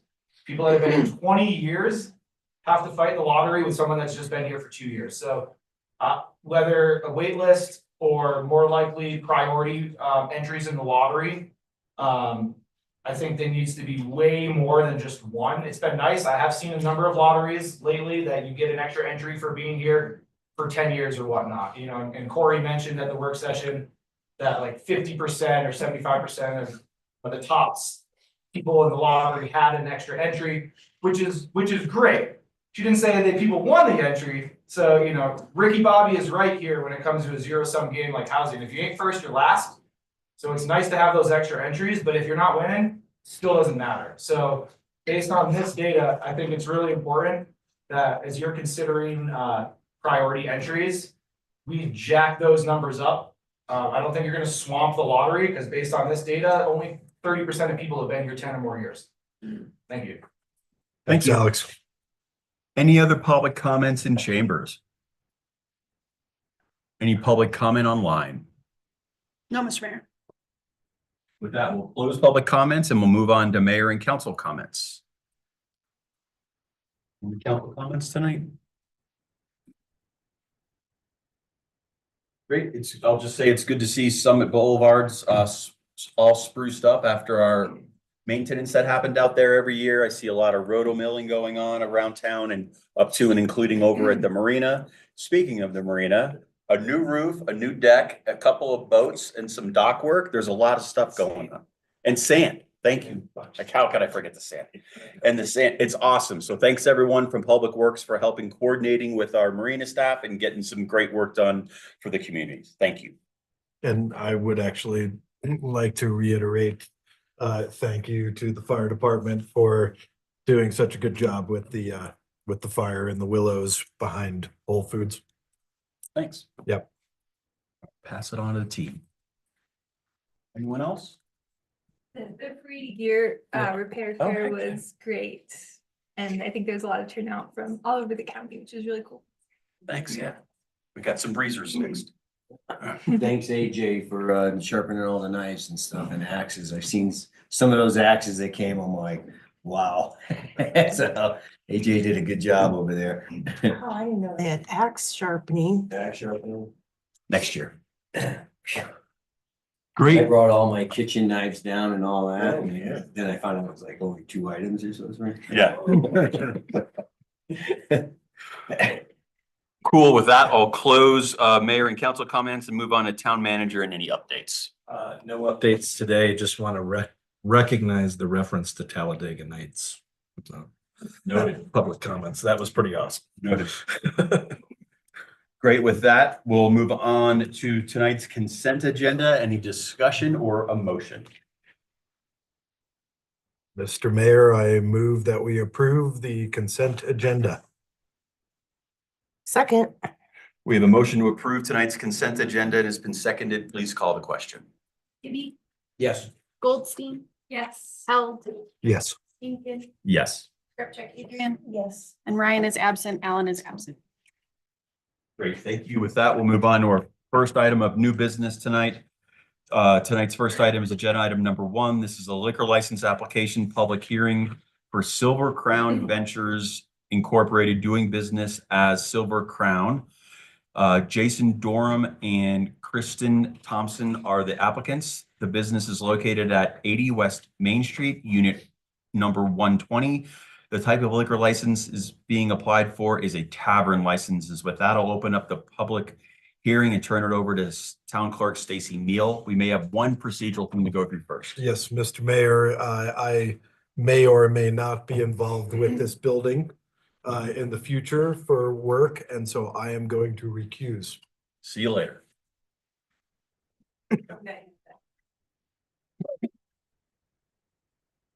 Stacy, it's all you. Thank you, Mr. Council.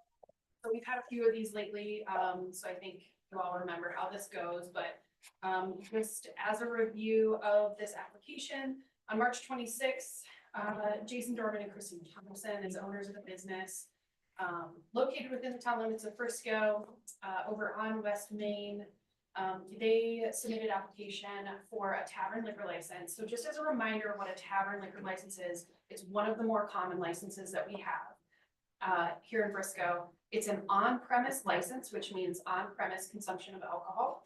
And it actually doesn't require you to have full meals at all times. It just requires you to have, under statute, they call it like sandwiches.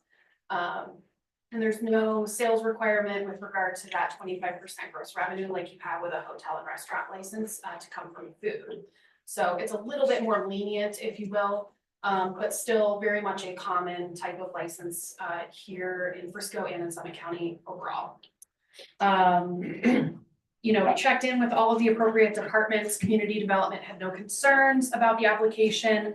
Of course, the applicant is working with community development right now because the site is actually under construction. So we do have a condition written into your motion for this evening, because they don't have a certificate of occupancy just yet, because it's still, again, under construction. You'll hear in that motion how we're going to address that, and what the applicant is expected to do in order to just provide that documentation at the end of that process, in order to just show, yeah, everything's on the up and up, it's done, ready to go, so that we're not issuing a liquor license to an unfinished space that is not okay with local, you know, zoning and building codes. The applicant was incredibly cooperative, responsive, has paid all of their fees, has submitted all of their forms in a timely fashion. You know, if we needed something else, immediately responsive, so just very nice to work with. And the applicant is here. If you have any other questions for them or any other questions for me, let me know. But I will turn it over to Town Attorney Thad Renew if nothing. Well, yes, once we have one or the other of the applicants sworn He's in. just gonna ask questions. Only a couple, they're easy. You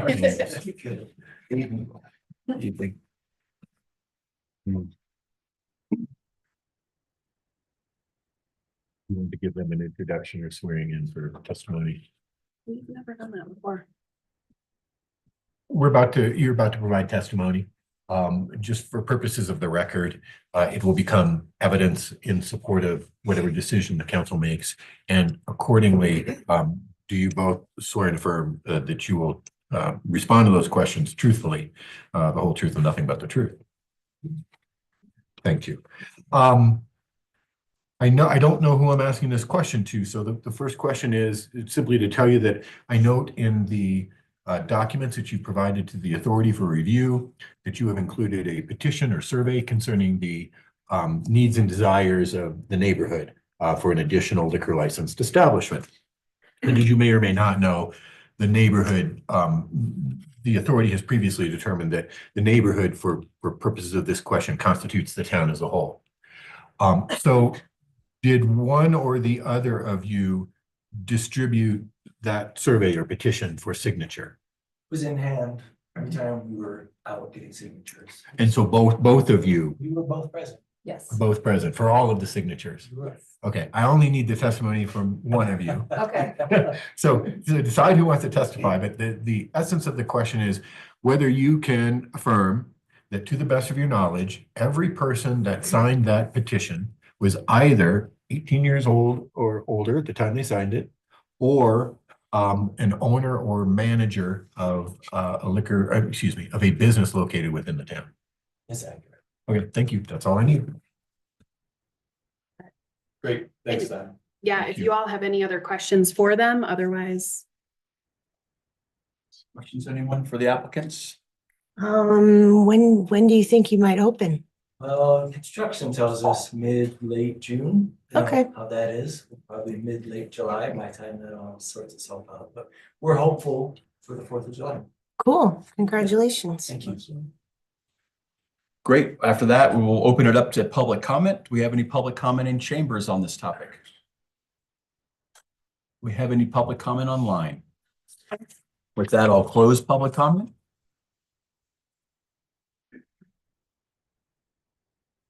And then bring it back to council for any further discussion or perhaps a motion. Mr. Mayor, I move to approve the tavern liquor license application for Silver Crown Ventures, Inc., doing business as Silver Crown, located at 80 West Main Street, unit number 120, for the following reasons.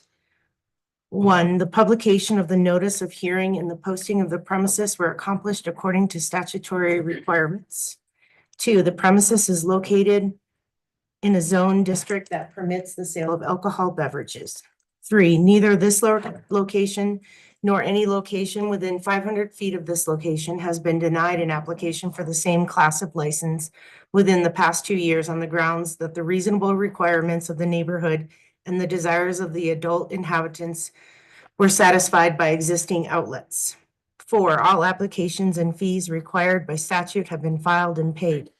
5, the authority finds that the reasonable requirements of the neighborhood are not met by existing outlets and that the applicant's statewide and nationwide criminal background of the applicant determined the applicant is of good moral character. 6, a public hearing has been held and the authority has considered the reasonable requirements of the neighborhood, the desires of the adult inhabitants as evidenced by the record, the number, type, and availability of alcohol beverage outlet located in or near the neighborhood under consideration, and all other pertinent matters affecting the qualifications of the applicant for the conduct of the type of business proposed. 7, the applicant is not yet entitled to occupancy of the premises as the building is currently being constructed, but shall provide the town clerk with the aforementioned documentation to reflect occupancy of the premises before utilizing the liquor license. The town clerk shall subsequently provide occupancy documentation to the state liquor licensing office. I put 2 shells in there. We have a motion. Do we have a second? Second. We have a motion to approve we have a motion, to approve this liquor license and a second. Please call the question. Scrap check Adrian. Yes. Gibby, Yes. Goldstein, Yes. Held. I'm sorry, Held is recused. I apologize. Incan Yes. and Ryan is absent. Alan is absent. Great. With that, the motion passes. Thanks for coming in, everybody. Good luck with your business. We'll look forward to seeing you there. Yep. For a little bit. Good job. We'll just grab Andy here and then we'll move on to agenda 2.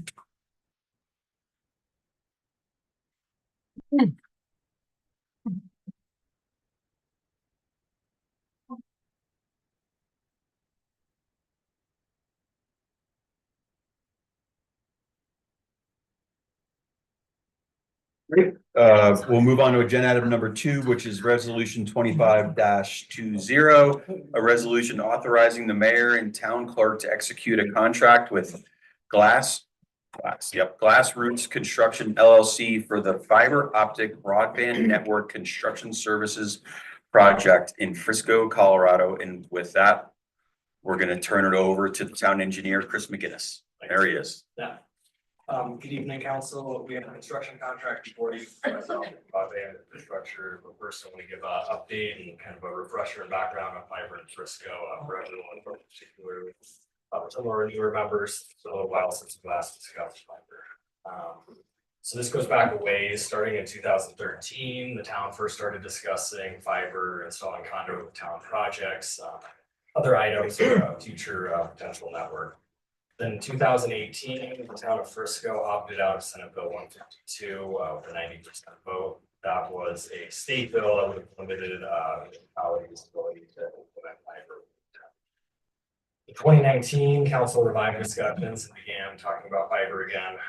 2020, the town passed the joint trench ordinance. So the joint trench ordinance allows the town to install conduit when either private contractors or utility companies have our roads cut for their private projects to help us install for future projects. Then in 2020, the Northwest Colorado Council of Governments completed their Project 4, which is a middle mile network, which establishes connectivity and other network options for governments. In 2022, the town issued an RFP for fiber optic broadband study. However, that RFP was not pursued and the contract was not awarded for several reasons at the time. In 2024, it was renewed again. Another RFP was issued, and then a contract was awarded for a feasibility study and design of a fiber optic network in Frisco. Then last September 24th council meeting, we met with council. The feasibility study had been completed, so we discussed the results of that. Some decisions and next steps out of it. A few highlights from that work session. The feasibility showed there are many options and models that were available in Frisco and that were feasible. However, many of these had large price tags. They would require additional staffing, additional resources from the town. Based on that, there's two decisions that were made. One was to pursue the phase one that was outlined in the feasibility study. And phase one is a town-owned network that would just connect all of our town facilities, town hall, public works, marina, every building the town owns, connect them to a private network that would be connected to Project Thor. And the purpose of that would be to provide a faster, more secure, more reliable network for town elections. And then the second major item out of that was to pursue a public-private partnership. And so what that is that with this phase one network, it would just be a town-owned network. It wouldn't be public facing, wouldn't connect to any private residents or any businesses. And the possibility of this public-private partnership will try to leverage the town infrastructure we install with phase one to a private entity that could then possibly build out a greater network to private people, not just businesses. The contract before you is just for phase one, just for the construction of that. This public-private partnership, we're starting the beginning phase, looking at options for that, including it, but that is a separate item, not included on the contract. So a few updates since September. Since then, we finished the phase one design. We advertised an RFP recently for this phase one construction. We received 9 proposals from it. Those 9 proposals. Based on that, we ranked Glassworks Construction as the highest ranking proposal based on price and other factors. And then based on that, financially, the proposal before you is within the project budget, and completion of phase one will reduce the annual cost for internet services. Lastly, with this, from the background, we go back to 2013 where we discussed fiber. So we've been studying and analyzing this for over a decade now. This would be the first major construction step to improve our core services related to broadband for town government services. So with that, we recommend passing resolution 2520 to award this construction contract to Glassworks Construction. Here for any questions. Great, thanks, Chris. Questions for Chris on broadband, fiber? Great. With that, thanks, Chris. I'm going to open it up to public comment. Do we have any public comment in chambers on fiber? Any online?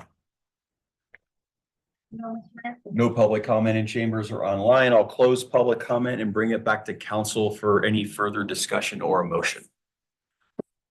I would just like to reiterate that this is just one of the steps in order to bring broadband to the rest of the town and the voters and all. Sweet. Yeah. Is it 2 phases? One in? It is. Yeah.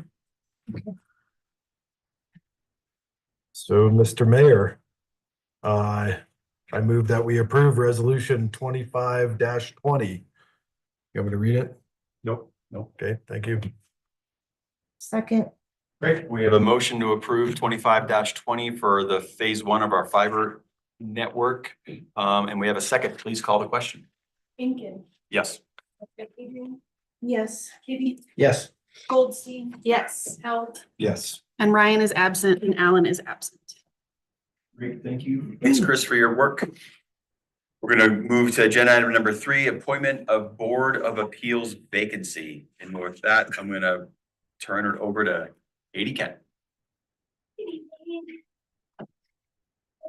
Board of Appeals, we found out recently that on the 3-member board, Colette Smith no longer lives in town of Frisco, and she also doesn't work in the town of Frisco. So we had to post for a vacancy for her position. And then why we wanted to put this on new business is just to give you a very brief overview of what the Board of Appeals is, so you know why we need this person to be appointed. And what it is even though they haven't met in 15 years, this year we're gonna meet a lot, but not on appeals. So just for those who are not familiar with the Board of Appeals, it is specifically for buildings. So it sounds like it's Board of Appeals for town decisions. It's only appeals on the building divisions decisions, okay? And then it also has a big role where it reviews and offers recommendations to the town council on building code amendments. And that is why it's extremely important right now, as you all are aware, we're moving into 2024 energy codes. Breckenridge has already started. We're behind because we couldn't start our Board of Appeals group because we had a vacancy. And so this member in this board will be working with John Schumacher, who is our building division contracted consultant with comprehensive building code services. They will provide guidance to him and also the town council on what they recommend in upcoming code amendments, specifically with regards to the energy code. So you will hear from them in the upcoming months. They also will be providing recommendations over the summer. We'll be having stakeholder meetings. So has not met in over 15 years, will meet a couple times over the next few months, including as soon as we get somebody appointed. So once we found out that Ms. Smith was no longer going to be on it, we did post for over a month, and we only had one applicant, Eli Brown. We actually are excited to have him. He is a contractor who has a business license in the county of Frisco, so he complies with that requirement. And he also has recently started submitting to help homeowners out planning applications. So he actually is starting to become more involved in our town processes for community development. So kind of gonna use him a little bit on the side to also offer feedback on what he's been going through. But John Schumacher has been working with him a lot because he has been having a good amount of building projects in the town of Frisco. John wholly recommends him to you also in hopes that you appoint him. We're looking to just appoint Colette Smith's position, which will end September 2026. At which time we'll look at you guys to reappoint or post again for the full Board of Appeals when all members expire. Answer questions. Got it. Thank you. Any questions, gang? How long has Colette lived out of town? No idea. The 15 years? I can tell you, she wanted to be on the Board of Appeals still. So I think she said she lived here. Yeah. But I don't know about the last. Yeah. Yeah. Cool. Any other questions? I just have a procedural question as with the Planning Commission, if something were to go to the Board of Appeals, do we have the ability to call it up as well? I don't believe so. I It's think not Board of in the Appeals, code it's only section. building code matters, and I think they go to district court if I recall Okay. correctly. That's- Or actually, muni court. Because muni court. Rule 106 claims come here first. That's cool. Yeah, good question. Thank you. With that, I'll open it up to public comments. Do we have any public comments on this item in chambers? Do we have any online? No, Mr. Mayor. No public comments on chambers or in online. I'll bring it back to council for any further discussion or a motion. What's his name? Eli Brown. Thank you. Mr. Mayor, I move that we approve the appointment of Eli Brown for the Board of Appeals vacancy. Second. Thank you, guys. We have a motion and a second to appoint Eli Brown to the Board of Appeals vacancy. Please call the question. Held, Yes. Hinkin, Yes. Scripted. Adrian, Yes. Kibbe. Yes. And Goldstein. Yeah. Ryan is absent, Alan is absent. Thanks, Kate. With that, we're on to agenda item number 4, resolution 25-20. That sounds like a really high number already. A resolution to adopt the Frisco Comprehensive Plan. And with that, we'll open up the public hearing and hear from Chris Valdez.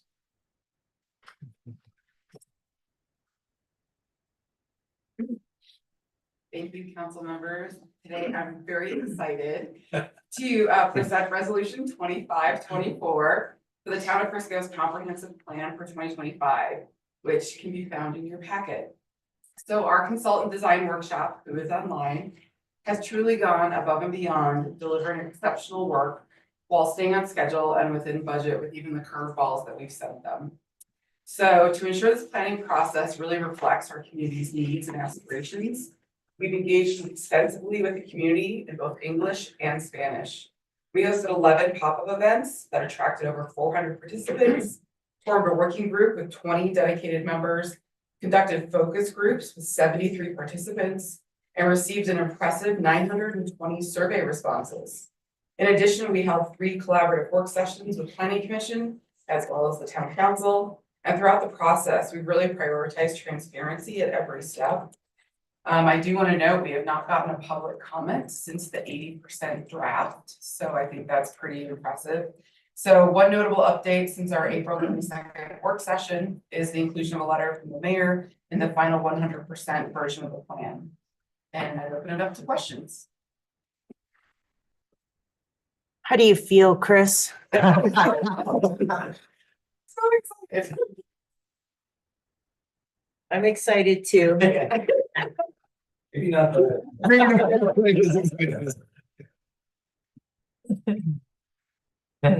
No questions for Chris. I'll open it up to public comments. Any public comments in chambers? Any online? No public comments. I'll close public comments and come back to council for any further discussion or motion. I'll just thank everyone because there were a few curveballs here and there, and you guys worked through it. And having gone over the document a few times, it's not always the hardest thing to stay engaged with. So thank you guys very much for the work. And with that, I would entertain a motion. I'd actually just like to say thank you very much. And, this is really an in-depth plan. We've never had anything like it. It's taken an incredible amount of work and input and thanks to everybody involved. And I would suggest everybody in town, when it gets posted on the website, should review the comprehensive plan because it's worth it. And it's actually our guiding light essentially. And it's something we should have had a long time ago. So thanks. Mr. Mayor, I move that we approve resolution 25-24. 25-20? I've got 24 as well. Do you? I've got 20. Okay, 24 it is. Is it? Correct. Oh. I've got 25-24. That's what I got too. On the public. 25-20 was But resolution. I will take the clerk's word for the number. I can literally check here in less than 10 seconds, Yeah. just to make sure we get it correct, because I want to make sure we get it correct. Chris. It is 25-24 is correct. Thank you. Sorry about that. You had it right on the published agenda. Whoops. The motion done. There you go. Great. We have a motion to approve resolution 25-24. In a second, please call the question. Goldstein, Yes. Held, Yes. Incan, Yes. Scripcheck, Adrian, Yes. Cuby, Yes. and Ryan is absent. Alan is absent. Great. Thank you. Thanks, Chris.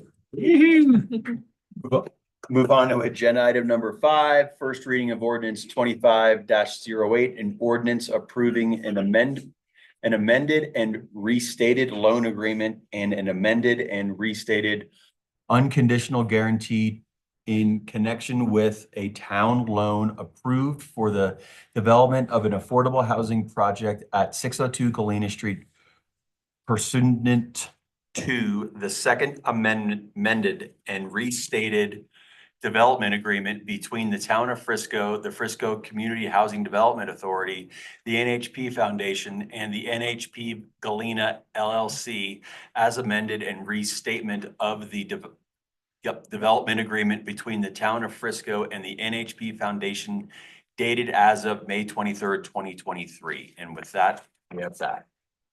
And it's just gonna be me, James? I'll take it.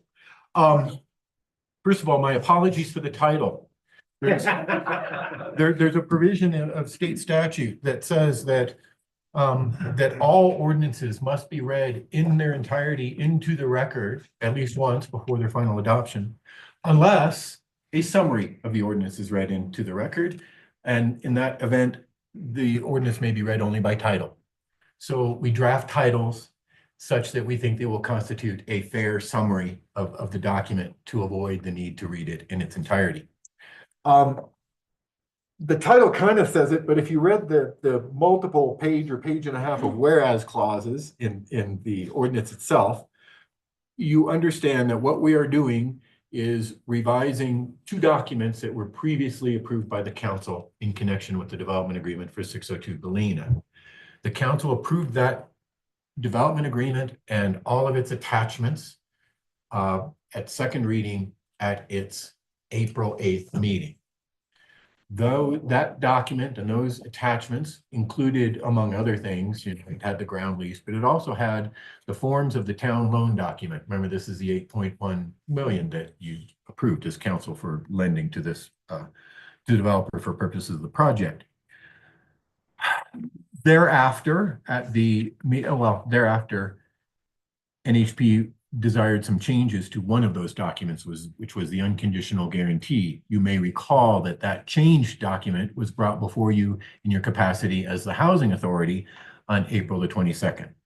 So one of the things that this ordinance is now doing is catching that document up to the approval process, right? You approved something different initially, the housing authority approved an amendment to it. Now you're catching up and the council is approving that amendment to it. In addition, then there is also an amended and restated loan agreement. The only changes to the, and you should know we've closed on this loan. So this loan agreement is being amended after the closing. But it's fine because I think we all agree to the need for changes to both this document and a couple more that are coming for second reading. I think 2 more, we'll get some confirmation, that are coming for second reading. But the amended and restated loan agreement is identical to the first loan agreement with 2 exceptions. One is that instead of simply saying, we're going to lend you 8.1 million as of such and such a date, it now sets up a maximum amount that may be drawn on that loan for this calendar year, this fiscal year, also calendar year, next fiscal year, 26, and fiscal 27. So those amounts, if you care, are a maximum draw of 3.1 million in this year, 4 million in 26, and the remaining 1 million in fiscal 27.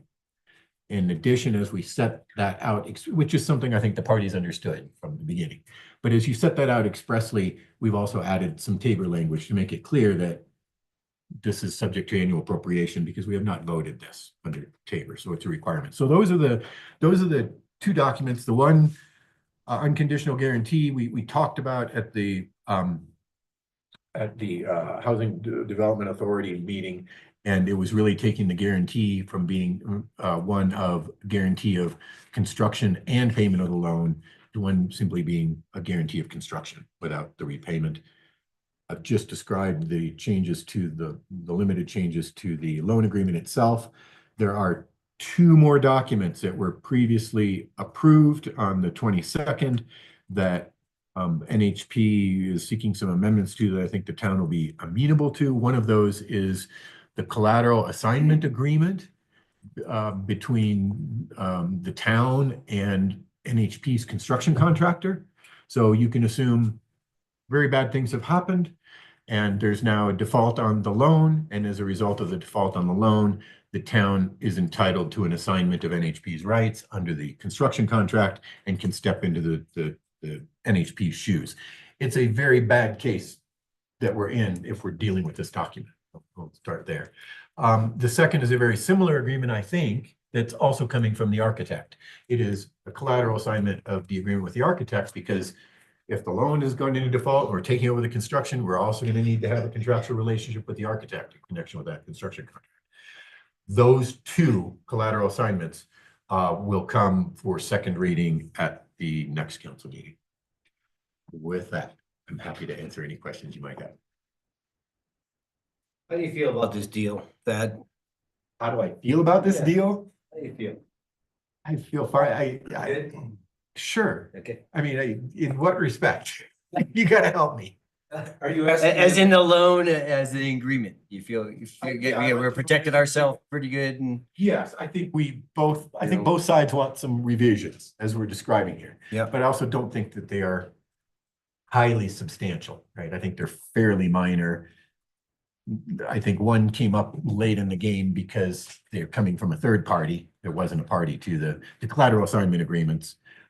The request for changes are coming from their contractors, their architect, and their who is the actual party that agrees to that assignment or who has to consent to it. So from a legal papering standpoint, I think the deal is just fine.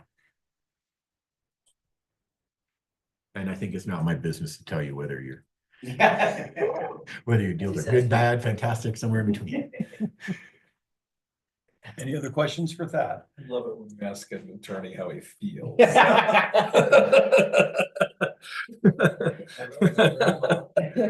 Questions for that? No other questions for Thad. Let's open it up to public comments. Any public comments in chambers or online?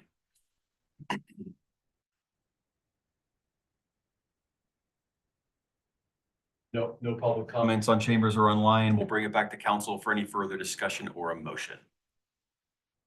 I would like to say this is a long time coming. We've been working on this for a very long time. We have spent housing dollars on housing. And we are hopefully coming out of the ground here this spring, or at least taking the building down and coming up in the fall, or at least starting. And it's taken a very long time, and Dan, I have to say that I feel really good about this personally.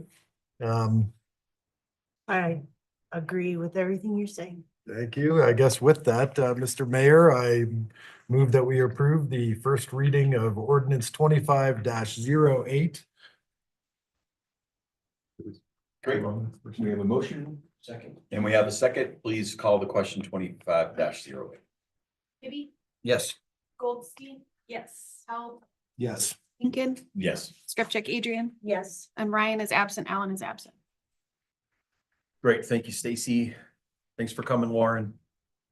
Thanks, Lauren. With that, we'll move into old business.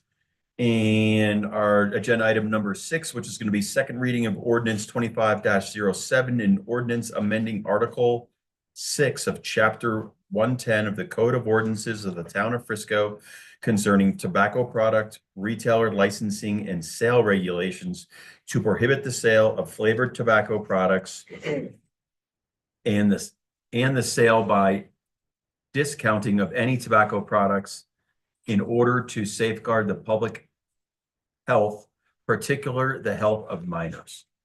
And with that, I'm going to open it up to I that. think it's me again. Yep. The second reading, the council approved this ordinance on first reading by the unanimous vote of all members present. The only change, the title describes what it does. The only change to and it bans the sale of flavored nicotine products and the sale of nicotine products by discounting. And those are the two prohibitions it sets up. The amendment for second reading was to set a date that we believe will be consistent, at least with Breckenridge. I found a little inconsistency in Dillon, but we'll all be pretty close and we will be in line with Breckenridge.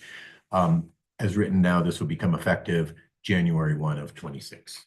That should, I presume that the lag was to give retailers time to sell their stock on hand and time to get through whatever discounting programs they may be currently running. Those usually expire after some period. So Cool. Thanks, Thad. you bet. Questions for Thad? Public comments in chambers or online? We have public comment in chamber. My name is Becky Peltier. I live at 101 East Main Street in Frisco. I just wanted to thank you all so much for all you're doing to keep our community healthy and being proactive in preventing more deaths, diseases, and addiction. Summit is recognized as a leader in tobacco control and praised for the work we and all of you are doing to keep our young people safe. When we first were creating our strategic plan for how we were going to use our nicotine tax funding to further ensure prevention, education, and cessation within Summit County and Frisco, many youth and adults talked about the ease of accessibility of nicotine products and the flavors that are associated with them. In a recent youth focus group at Summit High School, students clearly expressed how much flavor influences their experimentation and prolonged use. Overwhelmingly, the students said if it tasted like nothing, we wouldn't try it. The mango flavor made a difference, and their favorite flavored nicotine products were watermelon, mango, raspberry, Miami mint, and blue raz. Well, over 400 Summit Middle School and high school students filled out postcards in favor of the ban, and I brought about 50 of them for you all today. That'll pass out in a little bit. But I'm not only here as a health prevention professional, I'm also here as a mom of two beautiful little girls, one that just had dance rehearsal. They're fiercely independent, confident, and they're very curious. They love bright colors and rainbows, which are similar to these. They love yummy flavors and candy, and they love shiny things, all of which a lot of these products packaging looks like. They also love buttons on car batteries. They like to set off the panic button all the time. They like coloring, and they like chapstick. In fact, if these items were laying around, they would have no idea that these are actually vapes. That you just put the cartridge in the permanent marker cap and you can inhale it through here. Or that you can put the cartridge of your nicotine into the car battery and vape through the top of it. My husband and I take pride in instilling strong values and decision-making skills into our children, but there's only so much that we can do when the tobacco industry is targeting our bubbly, inquisitive little girls who could get addicted at a young age and have their lives shortened and destroyed due to that addiction. So I just want to thank you all so much for the steps you're taking and have taken so far to help prevent our community and young people from a lifetime of addiction and disease. Thank you. Thank you. Thank you. Any further public comments? Any online? Oh, there is one online from Jody Radke. Go ahead, Jody. Hi, Mary Engan. Thank you so much, Town Council. I was with you during first reading. Can you hear me? I can't hear you in the room. Okay. You can't hear, can you hear me? Let me try that. Can you hear me? Try one more time, Jody. Can you hear me? Yep, we can hear you now. Okay, I'm going to keep my video off then. That might be the issue. Hi, everyone. Good evening. Mayor Incan, Town Council. I was with you during first reading. My name is Jody Radke. I'm the regional director with the Campaign for Tobacco-Free Kids, and I've been working on tobacco control policy in the state for over 22 years, assisting on all of the flavor policies that have passed to date. And I just wanted to, again, thank you for your leadership, for listening to your community and prioritizing your youth, and also just to be available for any questions that you might have in terms of any federal or state policy that may impact your decision making or you have questions around. There's not much that has changed from first reading to your current consideration. There's still only 34 authorized e-cigarettes that are legally permitted for sale. All the remaining others are illegal, which is about 86% of the market. And we expect that to stay the same based on the current administration and their ability to enforce the existing federal law, which makes your decision-making tonight even more critical. Just wanted to say thanks for being a compass for other areas in the state and for your leadership in this space. Great. Thank you, Jody. Any other public comments? Cool. No further public comment. I'll bring it back to council for any further discussion, questions, or a motion.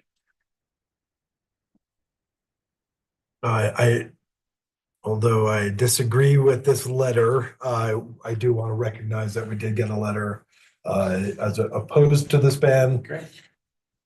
Just to put it out there. From NATO.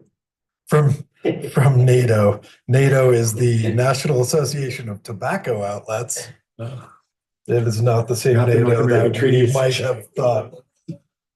I thought the same thing though. when I read it. It's like, I was like, why why does does NATO NATO this? care?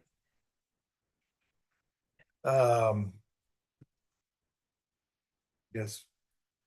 With that, Mr. I'd like to approve the second reading of ordinance 25-07. Second. We have a motion and a second. Please call the question. Adrian, Yes. Gibby, Yes. Goldstein, Yes. Held, Yes. Incan, Yes. Ryan is absent, Alan is absent. Great. Thank you. With that, that motion passes. And with no further business this evening, I entertain a motion to adjourn. Mr. Mayor, I call that we adjourn. All those in favor? Aye. Aye. We're adjourned. Aye. Thanks, Thank everybody, you. for coming. Thanks for showing up. Yep. Thanks to